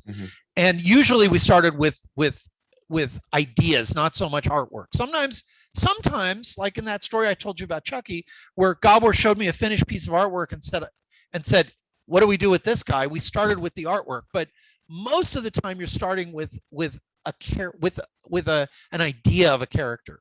So you're saying, Tommy is this intrepid guy. He's heroic. He is naive. He doesn't really know the world, but he's interested in it. And the baby's naivete became a part of the show, right? Yeah. So you start coming up with a personality for it. Then you take that. In the case of, if you were doing a show with adult actors, right, or I shouldn't say that, with adult characters, you might go and say, I'm thinking of this guy's going to be like Jack Nicholson, or this guy's going to be like, you have an idea of a character or an actor in your mind, what that personality, that actor conveys, But when you're doing kids, you're little kids, you're not hiring actors that because you don't know. Kids are changing all the time, so you're not looking for that. So what we did was we would have a concept of the character. Maybe we would say this character is sort of like a baby version of thus and such an actor, but not so much. Usually we were just formulating the character, and we'd arm wrestle. I want to say, this is Joe and I would have, when we were doing Recess and we were figuring out that group of characters, those 6 characters, all very different characters, we spent months arguing. We'd go into my backyard and argue, just like yell at each other about it. No, he's going to be this way. No, he's going to be that way. And we to some extent that was true on Rugrats too. We would arm wrestle until we came to something, until we came to a consensus about each of the characters, what they were, right? This had nothing to do with actors yet, right? And it usually didn't have anything to do with art. It was just a concept. Then the next thing we would do is we would give that to the artists, and we'd start having people come up with blue sky concepts of what this character looks like, right? In the case of Rugrats, Gabor and Arlene were artists, so they would design stuff. So I'd say, I picture the character being like this, and then they'd do some design work and say, how about this? And we'd say, yeah or no, or we'd go back and forth until we came to something we liked, right? That's how Tommy was designed. That's how almost all the characters, with the exception of Chucky, were designed, right? And then, so you have a piece of artwork. So you have a sort of an idea what the character is going to look like, and you have a personality in your mind of what the character is going to be like in terms of a human being. How that character is going to sound, you don't necessarily know that. Yeah. So what we do is it's not that I said, here's the characters I want, and the casting person or somebody would say, oh, here's some actors to fit this role. Usually what happens is, because they were kids, is we'd have an open casting call. So we would just bring in everybody who did voices of kids. Now in Rugrats, all the kid characters are done by adult women. Yeah. All of them. On Recess, all of them were real kids, except for Spinelli. Spinelli was an adult. Everybody else was a kid, an actual kid. So we did that on purpose, because one of the criticisms we got on Rugrats was that the characters didn't feel like real. They didn't sound like real children. They were too exaggerated. They were too imaginary. So they were, which made sense because the fucking cartoon, right? It also made sense because, hey, I got an interesting thing to tell you may not know. Real 1-year-olds don't talk. Really? So they don't. Yeah, weird, but true. How do you know this? So we were designing them to be kind of like magical 4-year-olds. That's how we thought of it. They were like preschool kids. They had the knowledge of like preschool kids and these kind of weird magical voices that don't really exist. So we were hiring, and also it's much easier to hire adults and in terms of their performance and the amount of time you have working with them and things like that. It's easier if you're using adults. So that's how we did Rugrats. So we brought in all the people who do voice acting and people who had never done voice acting. So E.G. Daly, who played Tommy, she was a live action actress and a whole live action career, had never done animation. She came in, did this voice, and I go, okay, well, that's Tommy. Done. Same with Chucky. I don't think Chris Cavanaugh had ever done animation before. She did after that, a lot of it, but not before that. So we just brought them in. We listened to them. We'd record them. I'd have sides for them. You know what sides are? That's like a little piece of script. And they'd read their sides, and I'd direct them a little bit. I always felt like two things I did when I was auditioning actors is that I would go in and read the other character with them so they had someone to read off of. Sometimes people have actors read just their lines in a vacuum, and I think, well, that's not acting. Acting is reacting. Acting is responding to other people. So I'd always, almost always the sides had two characters or more, and I would play all the other characters so that they had someone to react off of, and I would cue them as I would kind of guide them as a director. I was guiding them by how I did the other characters, if that makes any sense. Oh yeah.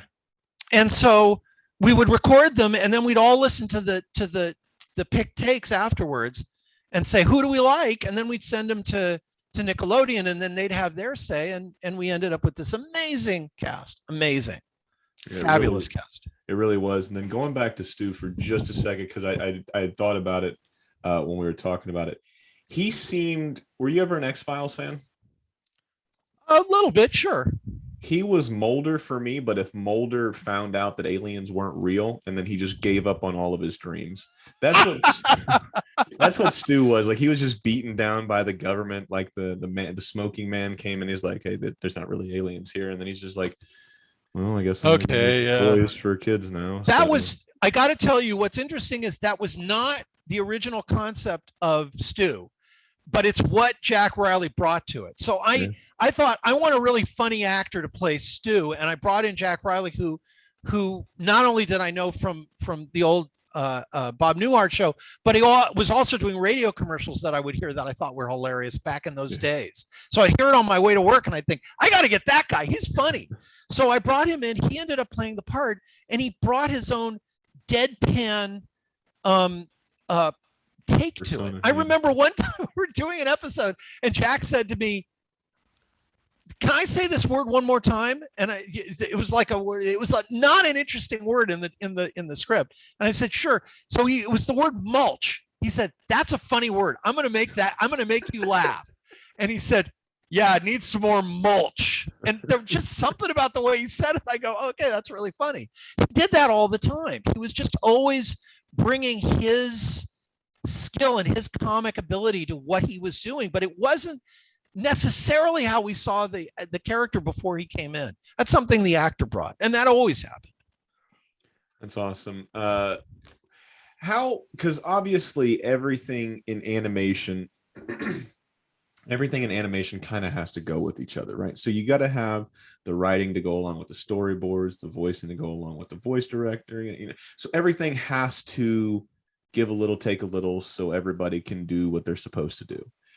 Would you guys collectively as a group go and do anything like, every year? I mean, obviously you probably have holiday parties and stuff like that, but would you guys as a organization or as a group go and do stuff to bond and shit? Like, obviously we talked about the writing room and you guys would go have lunch and stuff like that, but what about the storyboards or storyboard artists and the voice actors? How about that?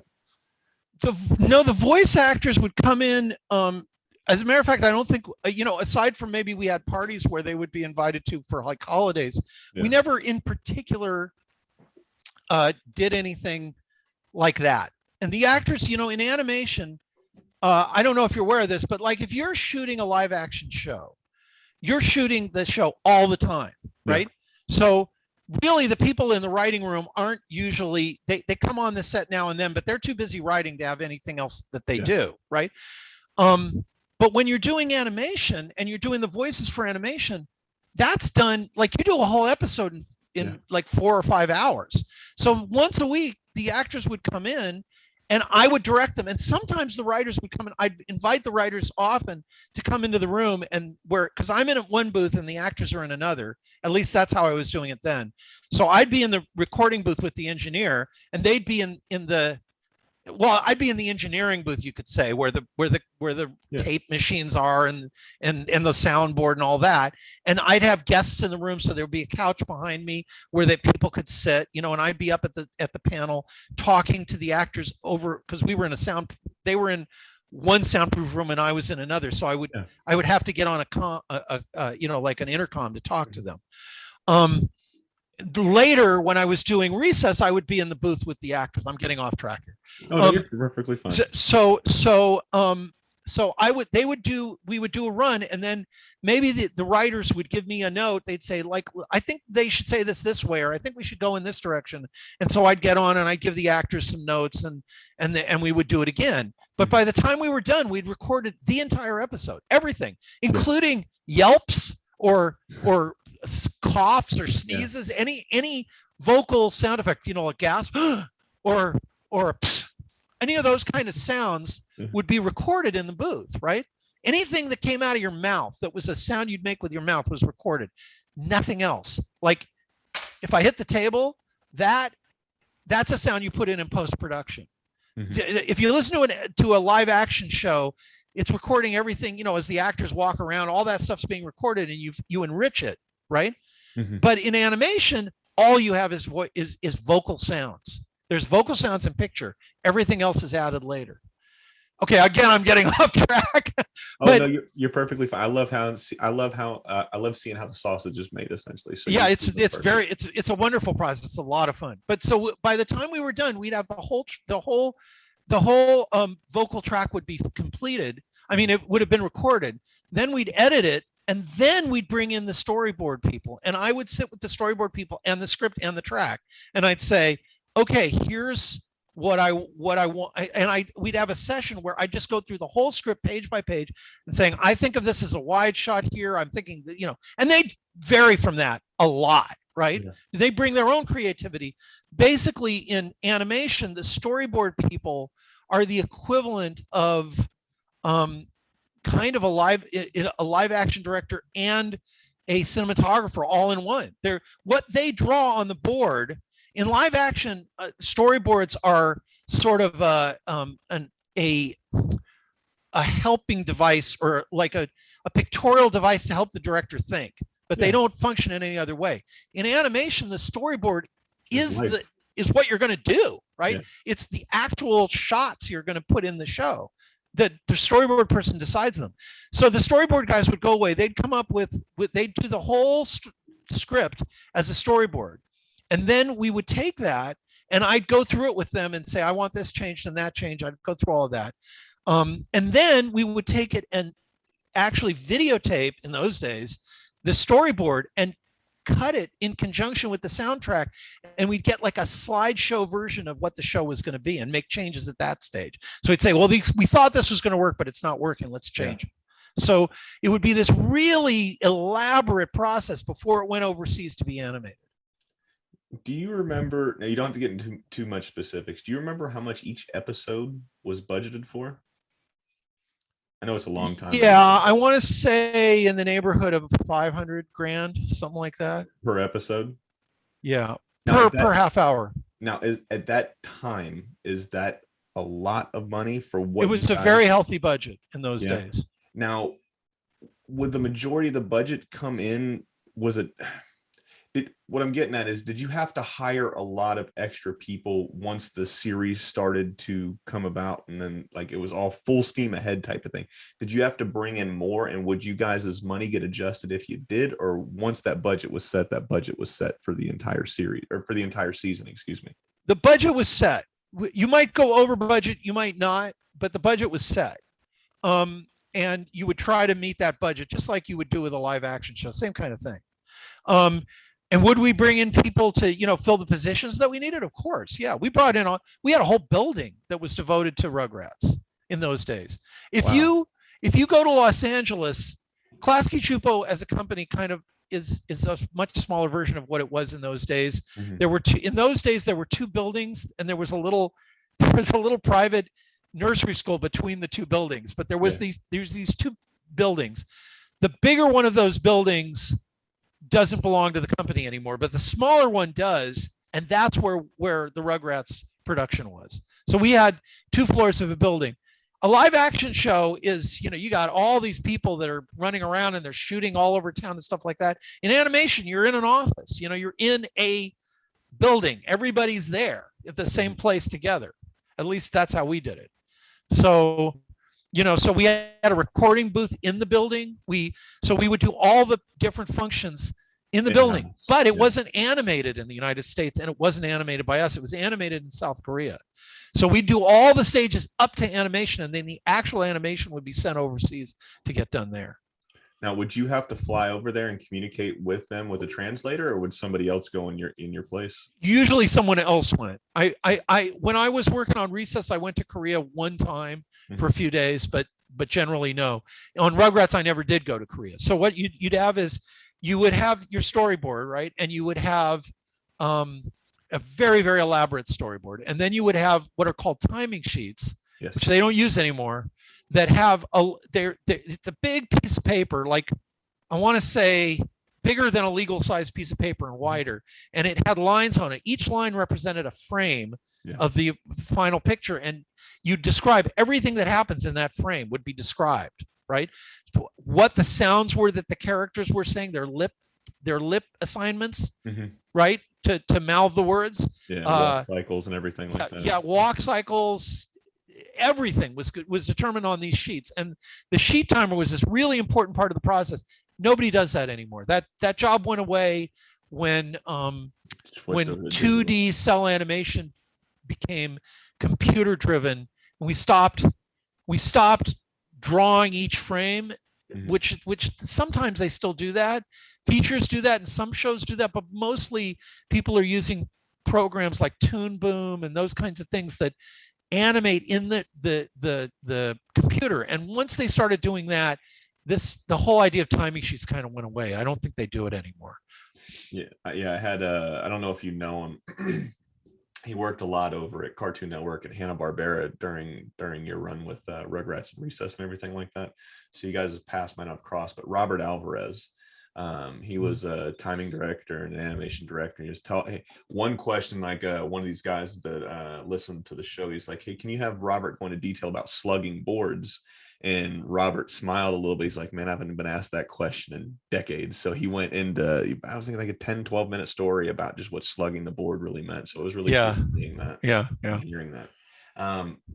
So it would be an injustice if we did not talk Recess, but we've already been going for about 1 hour and 40 minutes, and I do want to get to some fans' questions. If you're up for it, I would love to have you back on so we can do an episode 100% dedicated to Recess. I'd love to do that. I'd love to do that. Yeah, because Recess, Spinelli was my favorite character in that entire show. You should have Joe and me do that show together. That Recess. That's what I'm gonna have, because I'm gonna have Joe on, because we did a small. I've talked to Joe twice now, and Joe, like the very first time we talked, he's like, "Oh shit, I forgot we were gonna do this. I got like 20 minutes, and then we got to go do something." I was like, "Yeah, no problem. We can do 20 minutes, and then come back on." And so we did a little bit on Rugrats, and then we transitioned right into Hey Arnold the next time we picked up, because Hey Arnold was my favorite show off of Nickelodeon. So that, and then I was like, I got to have you on for a part 3, and that's how you came on. I was like, we got to do Recess, but I was like, if you can get, Paul, if he wants to come on, I would love to have both you guys on. So that's what I want. That's the way to do it, for sure. Yeah. So, because like I said, when you have multiple people on, one, you'll say something, and that'll trigger something, and Joe, and just like, oh shit, I forgot about that. You remember when we were doing this, that. But Joe and me will talk right over each other. You'll see. It'll be hard to keep track. Fine. It'll be a shit show, but it'll be a fun shit show. There you go. So, but yeah, we'll do it on. And I specifically, because there was quite a few fans that wrote in that wanted to know some Recess stuff, and I'm not, right off the bat, I'm not going to ask any Recess questions, ladies and gentlemen. We're going to save that for the part 3 for Joe, but part 2 for Paul here. Before we wrap up, I always like doing this. Before we wrap up and get to fans' questions, excuse me, I always like saying this. Thank you for what you did, man, because you made not only my childhood, my adulthood, like so much fun, just as well as so many other fans that didn't get to say this and don't get to say this to you, and all the other people I get to have on. I'm extremely lucky that you guys say, yeah, I'll come and talk to you about some stuff I didn't. I'll never. I can't say thank you enough, but Paul, thank you enough, or not thank you enough, but thank you for coming on my show, man. I really appreciate it. You bet. Anytime. So, all right, so let's get to these fans' questions. My handwriting is atrocious. So, but nonetheless, we got some really, really good ones here. Lavender Jelly wants to know, how did you feel about the later additions of characters like Kimmy and Dill? I'm not a fan. I feel that especially Dill took the show in a direction that I wouldn't have done, which is, here's the problem. I wanted to do a show about the youngest people that could exist, babies, right? Yeah. The absolute, if once you bring a baby in who's younger than Tommy, then Tommy's no longer a baby. So suddenly Tommy's somebody's older brother. That's not the show. The show is about babies. And so you have this character who can't really talk. He can kind of partially talk. And I'm thinking, no, the whole conceit of the show is that babies can talk. It just, it messed with the concept of the show, and I didn't like it. And also the characters on Rugrats were tightly designed to kind of fit. They're kind of like a Chinese puzzle. They all fit together in a really particular way. And when you start bringing in all these other characters, suddenly people aren't who they're supposed to be. There's Chucky, and then there's this other person who's sort of like Chucky. Well, I don't want that. All the characters in the original gang are very different from each other, right? Except Phil and Lil, who are kind of two halves of one person. But the characters are like, each of them is pushing and pulling in a different direction. If you start messing with that formula, you're going to have trouble. Now, we created Susie. We were asked to kind of integrate the group, and we thought that was a cool idea. And it was very difficult to figure out, okay, what is her role going to be? This other kid's, what is her role going to be on the show? How is she going to function as another baby in this team? And what we came up with is she was going to be Angelica's agent. She'd be the Angelica foil. She'd be an answer to Angelica's power, a challenger to Angelica's power, but in this case, for good instead of for evil, right? And that's how we came up with her. I feel like the characters that came into the Rugrats later on didn't make sense. They didn't fit, and they took the show in all kinds of weird directions that make no sense to me. That's just my opinion. Oh, 100%, man. And like I said, I liked Susie because I liked having somebody. Because, like I said, if my mom would have seen Susie and Angelica, I would have been able to watch the show and not have to sneak. Right. Them, that was her purpose on the show. And she exactly was that fun character. Like I loved everything about her. How Krieg got her voice and everything. It was just, she was such a fun character, man. So, Synodus, I'm so apologize, ladies and gentlemen, if I pronounce your name incorrectly. This one's a hypothetical. Do you think it's harder to be an adult or a baby now versus in the 90s? I think it's harder to be anything now than it was in the 90s. I think, it's funny. Living in the 90s, you were a kid in the 90s, so it was all new to you. I was in the 90s, I was between 30 and I was 40 at the end of the 90s, right? You've seen some shit. Well, I was an adult, so to me, looking at the 90s, I was thinking, well, this is not this romantic weird past or this neat early stage. For me, it was just when I was an adult, when I was adult, making adult decisions, having kids, stuff like that. I don't think of it as a long time ago. It's weird to me that the 90s was 30 years ago. That's really crazy, because I just remember it so well. I remember voting. I did all the things that I remember Clinton. I remember Tang. Remember Tang? So I mean, it was just it. So that's how I thought of it. When I look back at it now, it seems like there wasn't so much fighting. Politics has gotten so ugly, and everybody's fighting, and everybody's angry, and people are broke, and there's COVID. It was just an easier time. I think it was easier. I think it was an easier time to be a kid, and I think it was an easier time to be an adult. I think everything's harder now. I hope that's an answer. I don't know. It really is. Well, it's your perspective, man. It's how you look at things. And, I was 9. I remember like the first time I remember being scared was Y2K, right? Nobody knew Yeah. what the fuck was gonna happen, right? So I'm going to school, and then all of these kids, and what you hear from kids, you think is like the God's honest truth. You think, oh, this shit is gonna happen. This is so I kept hearing Y2K this, Y2K that. The clocks are gonna stop. This is gonna happen. Planes are gonna fall out of the sky.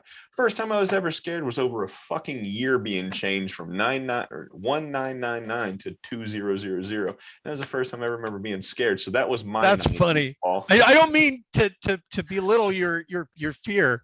Oh, It's it's a funny that bullshit fear. nothing came of that. I think I remember it at the time, and I remember rolling my eyes, and I thought, I somehow don't think the world's going to end here.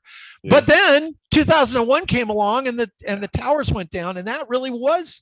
I remember when that happened. I just felt, oh, that felt so horrible. I just remember that was I was alive when Kennedy was assassinated. I was a little kid. I was like 4 when Kennedy was assassinated. I don't remember that. Yeah. But everybody, what people would say is that if you were alive then, you would remember where you were when you heard that about that, right? Well, I remember everything about where I was when 9/11 happened. It's just so monumental, such a big thing. And to me, that was, Y2K. I never took that seriously. I understand that you might have been a kid, but I was just like, yeah, whatever. Well, it's funny you bring up, and it's not funny that you bring up September 11th, but it is, I guess, a coincidence, because I had this talk with David when I talked to you about the Courage the Cowardly Dog Rider, head writer. We had this talk, and I remember everything about that day. I remember what I had for breakfast. I don't remember what I wore, but I remember who I was talking to on the bus on my way to middle school, the day everything changed. I remember who I was sitting in front of. I remember who I was sitting behind. I remember what happened when they wheeled the TV in there. Where I went to school at for middle school was a predominantly Hispanic and mainly Puerto Rican area. And so we had a lot of white, a lot of black, a lot of Puerto Rican, a lot of Mexican kids. So the thing where we're at, and where New York is, that New York has a huge population of Puerto Rican people too. Well, in my area, a lot of people that were Puerto Rican here were from New York. So when the towers went down, all of my friends started checking out of school because they had family that still lived up there. Wow. So nobody knew what was happening. Everybody just knew that, hey, and I got goosebumps right now thinking about it. But I remember getting on the bus and sitting around, and what happened that morning, there were so many people on my bus.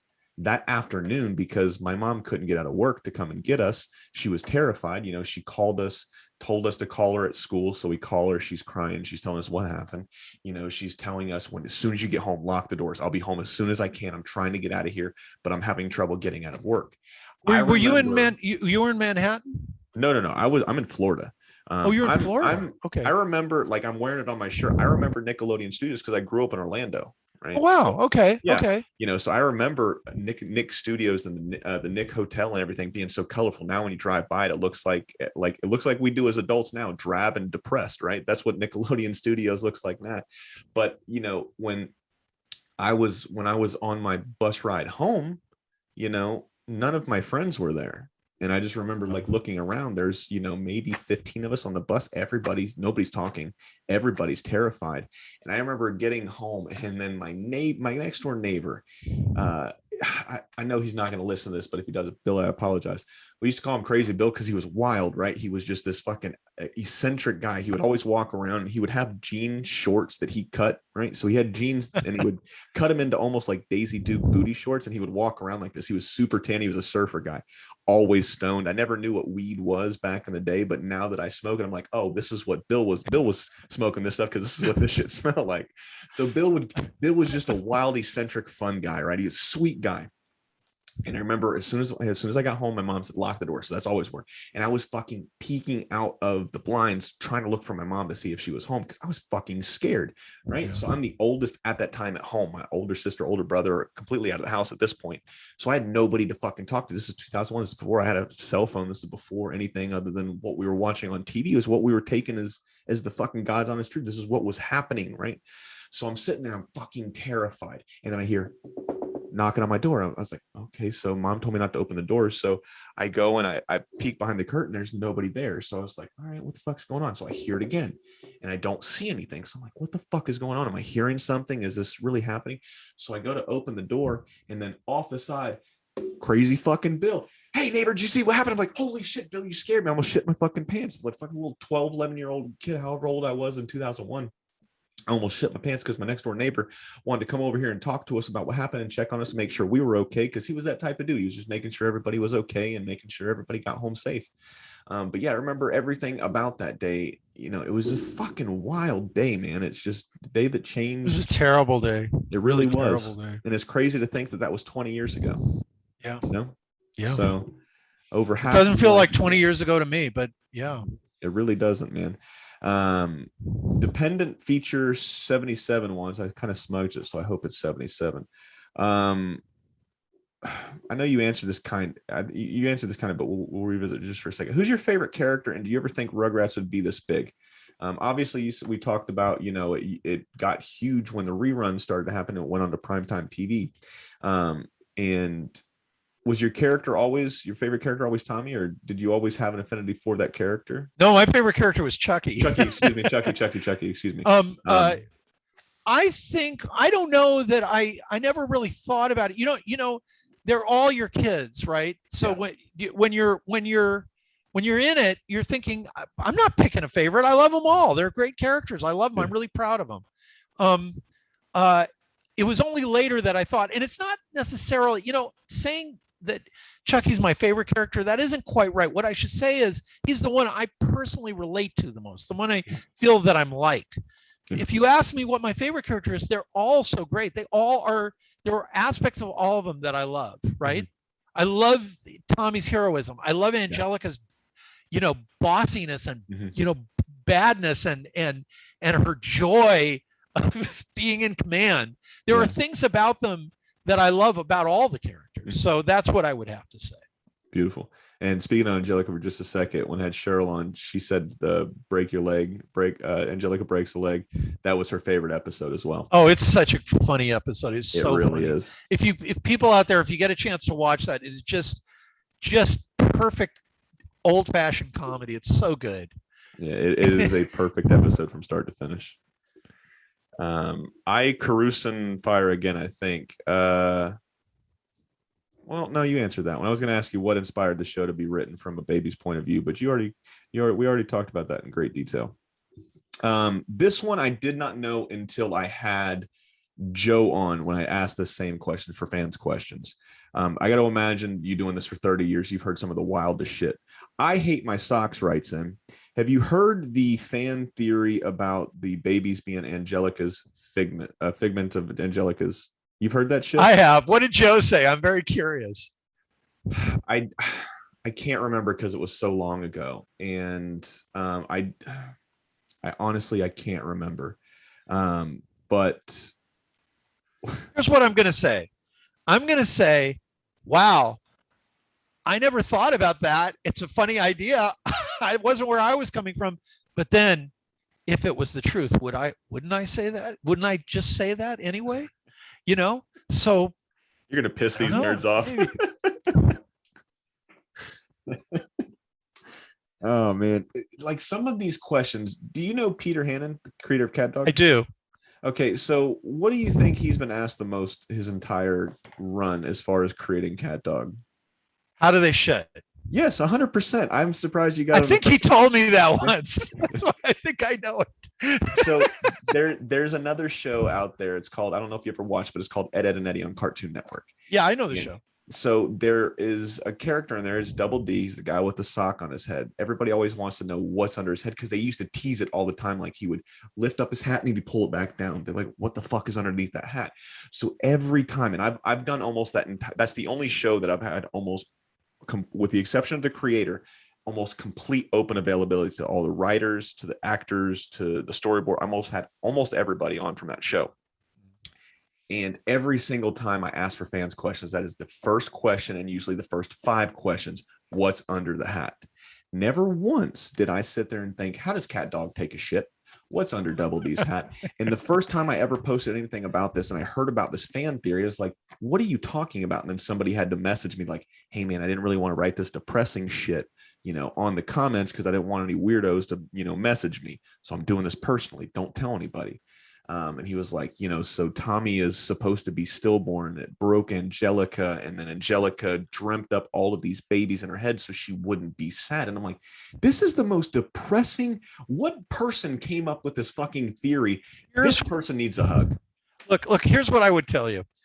My daughter is really into fan fiction, right? And when she talks to me about fan fiction, I think, wow, there never was, that I can think of, maybe I'm just not being opening my mind up enough, but there never was anything like that idea when I was a kid, that you would take something that you loved and you would like write your own version of it, or write like a sequel to it or something like that. Yeah. Nobody would ever think that way. You just wouldn't do that. It wouldn't occur. It never occurred to me. I had things that I loved, like the first Batman series or Star Trek, or you name it. I mean, there was stuff we loved, but we didn't think of, doing our own versions of it. At least I didn't, right?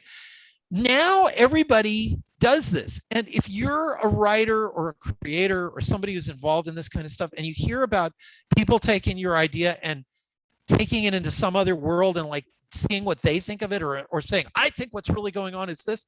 I love that stuff. I love it, because it makes me say, you liked what I came up with so much that you have to take it and make it into your version of it. Yeah. Cool. Great. Please do that. Or when you see like on the internet, people draw their versions of what do the Rugrats look like when they grow up, or Recess, they do that too.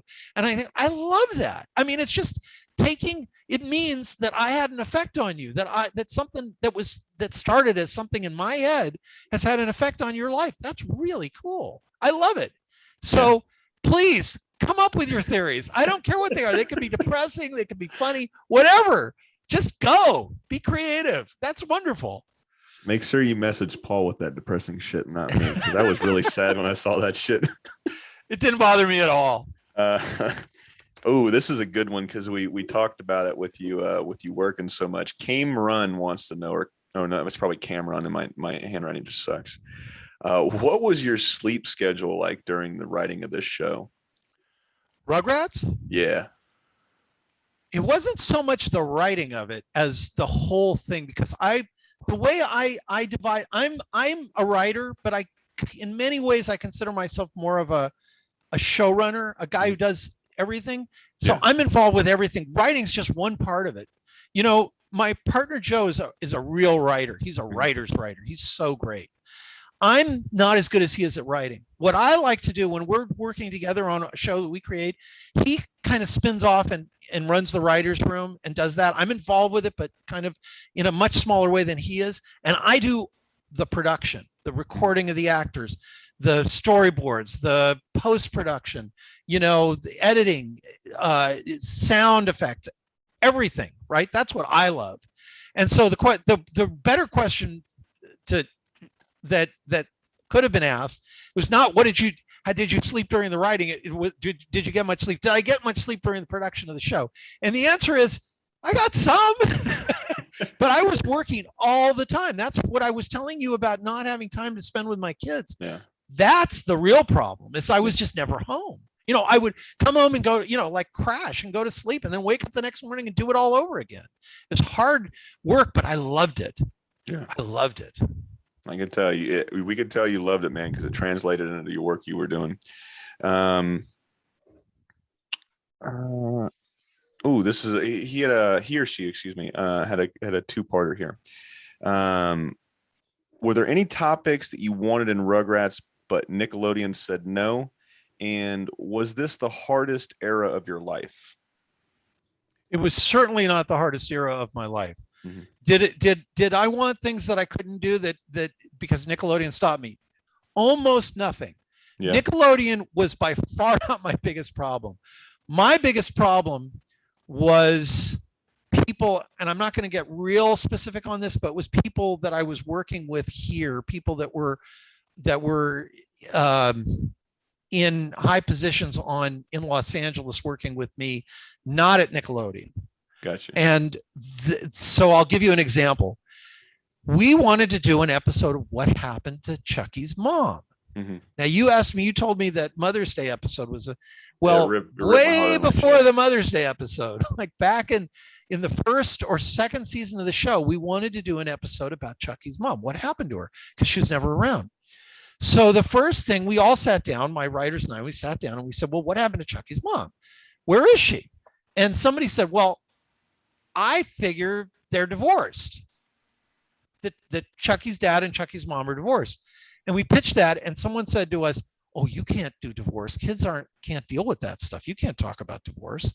And we said, okay, then I guess if we can't do it, maybe Chucky's mom died. Oh, you can't do that. That's really sad. You can't talk about that. And so we couldn't do anything. So we skipped it because people wouldn't let us tell the story. But this was not, but I want to emphasize, this was not coming from Nickelodeon. They never had a problem with anything like that. Yeah. The notes, the kind of notes I would get from Nickelodeon would be things like, we have to be careful not to do dangerous things that are repeatable behavior by kids. So the biggest example of that is there was an episode where Tommy's parents go to take him to a psychologist, and then he wanders off, and he's wandering through this skyscraper. Okay. What? It's to a whole building, and there's a part where he was at a window, and he sees this window, and he walks out the window, and just as he's walking out the window, a window washer's what do you call it? You know, his platform comes up, and Tommy walks onto that. Yeah, right? His lift or his rise. And they said, and Nickelodeon says, you cannot do that because a few months before, who's the famous guy whose kid walked out of a building in Manhattan to his death? The famous rocker. Singer? Yeah. Yeah. Oh, shit. I think of his name, the guitarist. That had just happened. Yeah. This kid had walked out of a New York skyscraper to his death. And they said, absolutely not. You can't go near that. That was the kind of note. And I get it. I think they were right. You know, I don't even, but that's the kind of note I got from Nickelodeon. There would be safety issues, standards and practices kind of issues, not about whether what happened to Chucky's mom. That was not an issue they would have had anything with. So those were the kind of problems I had, not Nickelodeon. If you had your choice, whether it was divorce or she had passed away, which one do you think you would have wanted to pick and go down that road in? Probably I would have picked that they were divorced, because I would have gone with the more common experience, right? And the less dramatic but more common experience, I think, is what I probably would have done if I had a choice. But I didn't care. I just wanted to say what happened to her because it was weird that she wasn't around, right? Yeah. So you said that you loved that Mother's Day episode that was, God, that episode must have come out in the late 90s. So for probably 6, 7, 8 years of the history of that show, no one knew what had happened to Chucky's mom. That was ridiculous. That was just silly. What hit so hard with that one is because I won't go too deep into it, but my father was an absentee father, pills, alcohol, and then prison. So that seeing that, and then just not so much Chucky thinking like, why didn't my mom want me, or me, why didn't my dad want me, type of thing. But that's how it kind of felt. And like, just looking at that now, you're looking around at everybody else with their fucking mom. And then I look at that and I was like, I've been to the park and then I see everybody else's dad playing with them. Like, why doesn't my dad want to play basketball with me? Why does my dad want to be around me? So that's why that one hit so hard. And it's still one of those episodes that like I can put it on, and then as soon as we start getting to the very touching moments, like my eyes start welling up, and then I got to hit pause and just turn it off. I can't do it because it just brings stuff up. And it's such a beautiful episode, but it's just like, for me, it just puts me in such a, it just puts me in a sensitive spot that I don't like being in, because all those memories get drugged back up. And it's just, once that wound is kind of scabbed over for me, I like it to let it scab. I don't like letting it open and breathe and shit. I hear you. And especially with that one, that's like the only topic that I'd really just try not to delve into. But Nikki wants to know, as we talk about some more depressing shit, Uh, which season do you think was the best, either in quality or production for you? I want to say, and I'll tell you what let me put it this way. It's hard to judge that. I can tell you when the show, for me, became something extraordinary, which was in season 2. In season 1, we were all learning the show. Yeah. And from a writer's perspective, what we were learning is we were doing a whole lot of episodes that we described as Tommy goes to X and wreaks havoc. Tommy goes to the baseball stadium. Tommy goes to a skyscraper. They were all about Tommy goes to X and wreaks havoc because it was an easy subject, you know? And along about toward the end of the first season, we started exploring other ideas, more philosophical, more interesting ideas. Joe and I, in particular, we sat down and we said, okay, we're sick of these kind of episodes. We got to come up with other types of episodes that are about something else, that other than the kids go to an adult arena of some sort and cause chaos. It just got boring to us. When we got to the second season, we started dealing with things like, why is Angelica the way she is? Not, okay, we know she's a villain, but why is she a villain, right? And what is the relationship? Like, we would put Angelica and Chucky together and say, okay, what happens if they're stuck together? Yeah. Like, there's an episode where like Angelica has a pair of like toy handcuffs, and she mistakenly cuffs herself to Chucky, and they're stuck together. And we thought, that's hilarious. That kind of thing where you're doing personality and character and issues and dealing with all kinds of stuff. That happened in the second season. That's when we started, or it started to happen in the first season when we started to figure it out, but it really became the show in the second season. And after that remained what the show was. Yeah. So I want to say the second season was really monumental to me because it's when we figured out, we hit our stride and figured out what we were doing. Funny story. My stepfather was a police officer for the Orlando PD. And I don't want to say I saw that and copied it, but I saw that and I handcuffed my younger brother's wrist to his foot. So, yeah. That's repeatable behavior. See, we could have gotten in trouble for that. It's probably a good thing I didn't say, hey, I saw this on Rugrats, because my mom would have been extra pissed that I snuck around and saw the show and did that. That's pretty good. Yeah. Timothy wants to know. Nope, we already talked about that one, so I apologize. When Justin wants to know, when you set out, did you intentionally write Rugrats for the kids and the grown-ups to watch, or just the kids, and then you found out later down the road it was something adults could watch too? Absolutely, for both audiences. It was a key to the show for us. And it was not something that the studio necessarily wanted. They wanted a show for kids, right? But we thought, in order to make this show clear, we have to have adults. So to contrast with the kids. And once we came up with that, the adults became sort of fun to us. And we thought, well, the show is about the kids, not about the adults. This is something that I've had to emphasize in all the generations of the show since then, is people they want to tell the adult stories. And I say, no. This is a kids show with adults. It's not an adult show with kids. Yeah. It's about the kids. And so the adults need to take a back seat. And if you start spending too much time on the adult subplot, you're not getting the show. But the adults were important. They were a fun cutaway. They were kind of comic relief, and they were a way of talking about these different two worlds and misunderstanding and miscommunication. They were absolutely an integral part of the show right from the start. It was always part of the concept.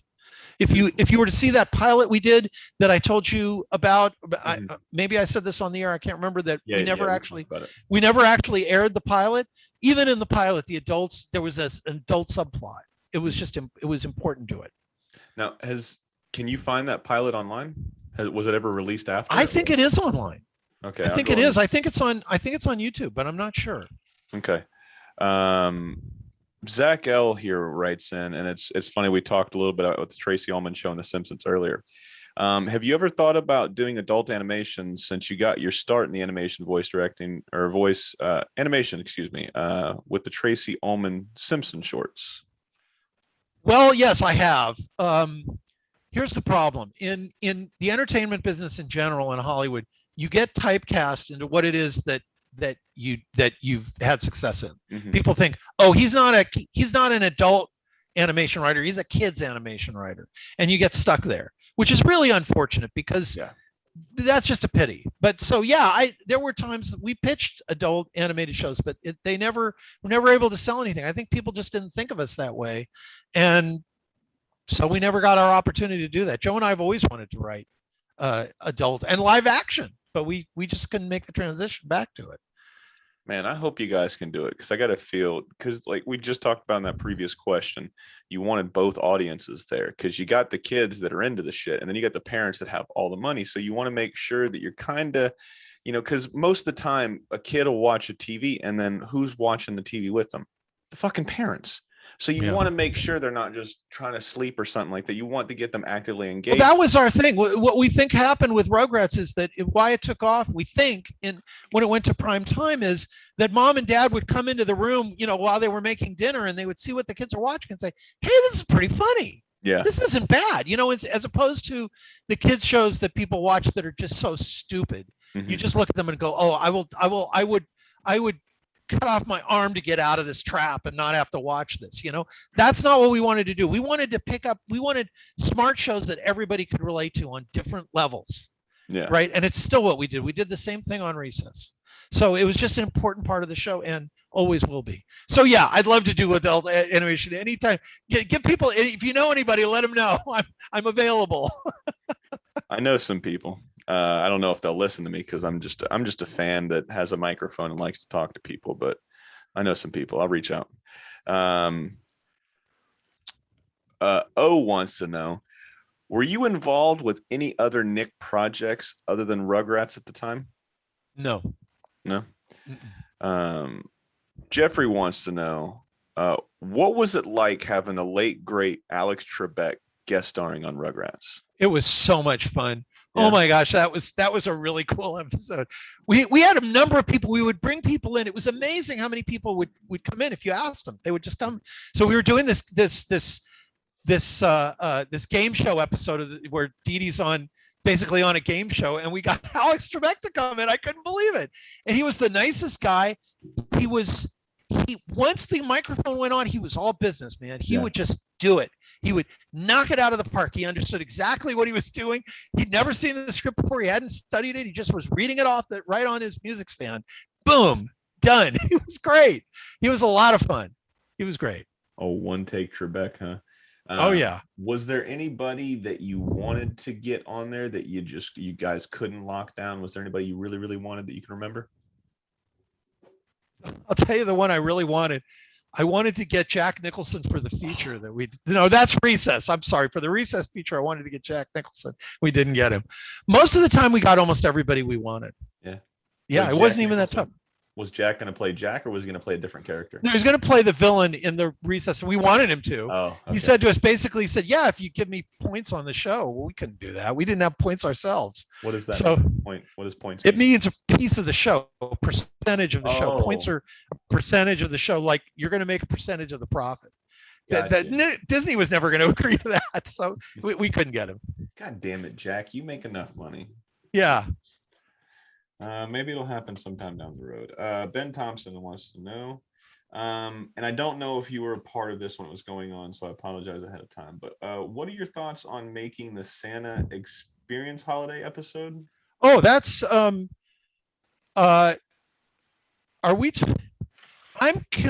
talking about the Rugrats Santa episode or the Recess one? Because we did one on both, and I can't remember whether the Santa Experience, I think that was a Recess episode. Let me look it up. Okay, we'll come back to that one. Okay. And then, I'm not sure. I don't remember a Santa episode on the Rugrats, but my brain's also not firing. It's Rugrats. It's Rugrats. Yeah. Okay. I do remember it. Yeah, I can talk about that. Okay. I'd forgotten that. Okay, we did Christmas episodes of all these different shows. Mm-hmm. That was a lot of fun. That was directed by a guy named Chuck Swenson, who was kind of the supervising production guy. he was like, he was not, I think he was, we were both producers on the show. He was kind of the guy who ran, he was an old time animator who was kind of running the production of the show and keeping it in line, because I was mostly creative. He was mostly the nuts and bolts guy, although he was a very creative guy. And Chuck directed that episode himself, and he did a really fabulous job. It was a really wonderful episode of directing the visuals of that show. It was a great episode. It was a lot of fun. It was also fun how the kids would react to Christmas. Yeah. So Angelica's just worried that she was going to get a lump of coal. That's the whole plot, is really Angelica learning to be nice a little bit, right? Yeah. And so it was a lot of fun. It was a great episode. I'm very proud of that. And it was, I think, our first half hour up. No, we did a half hour pilot. Pilot was a half hour. That the first show that we broadcast was a half hour, and then that was a half hour episode. And then that led directly, Nickelodeon said, hey, you guys did that. Can we do a Jewish version of that? Let's do Hanukkah. And I said, no, I'm Jewish. We don't do, Hanukkah is not what you want to do. You want to do Passover. Yeah. And so we did a Passover episode, which became famous. And then after I left, they did a Hanukkah episode anyway. Yeah. So there you go. Since we're talking about doing a Jewish episode, you want the first thing I'm pretty sure I told you, but I work in the restaurant industry during the day. So when my mom was younger, she used to clean houses, and when she would clean houses, where she came from, my mom didn't finish high school. She came from West Virginia, so there's a bunch of stereotypes and stigmatisms for people that come from that area of the woods. But my mom was not, I don't want to say she wasn't the smartest person, because she was extremely smart. She just didn't finish high school, right? So she was doing some cleaning jobs, and then she worked for a Jewish family, and then she also worked for a Mexican family. And then this is when I knew that, man, food is life, right? So every Christmas we would do, or every year we would do, like, food. Like, we wouldn't have like their traditional ham and stuff like that. Like, we would have stuff that the ladies of the house would teach my mom whenever she would come over to clean and stuff like that. So the Mexican family had taught my mom how to make flautas, which is like a corn or flour tortilla, and then you would do like refried bean, cheese, and raw onion, or you'd do like a little bit of ground beef or something like that, and then you'd roll it like a taquito, and then you would deep fry it in the pan. Right. So that was a flauta. And then when she worked for the Jewish family, they had showed her how to make potato latkes.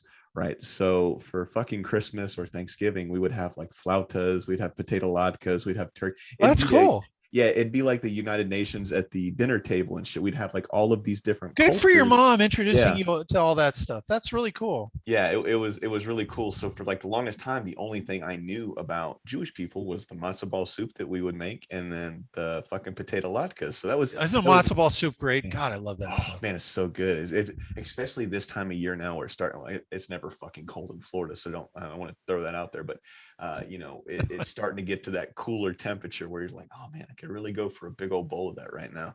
Yeah. But yeah, that's whenever I hear Hanukkah, whenever I think of like, whenever I hear somebody say, hey, I'm Jewish, I'm like, potato latkes at Thanksgiving. That's cool. That's good. So we got two more here. We're gonna stay away from the reboot question.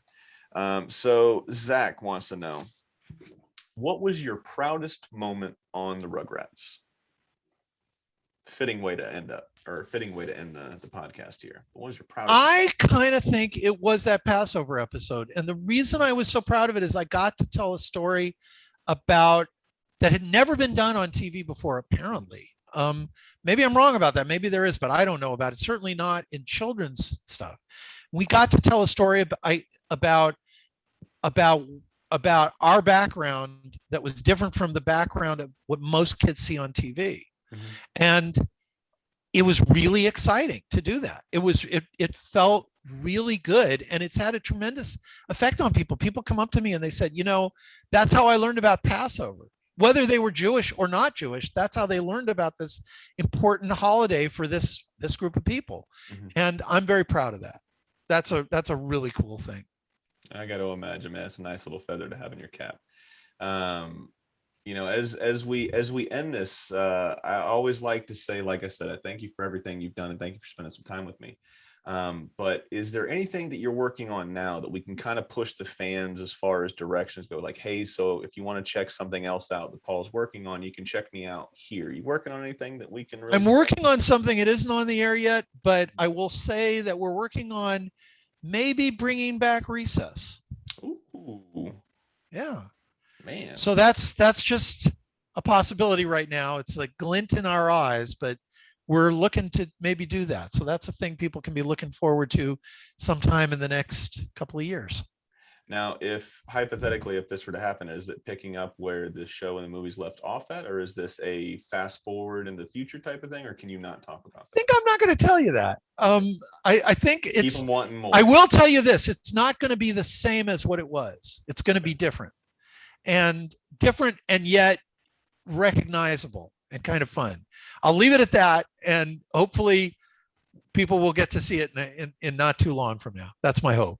I hope so, man. Like I said, I love that show, and I can't wait to have you and Joe on to talk about Recess, because I get pretty nerdy on Recess. I loved this show.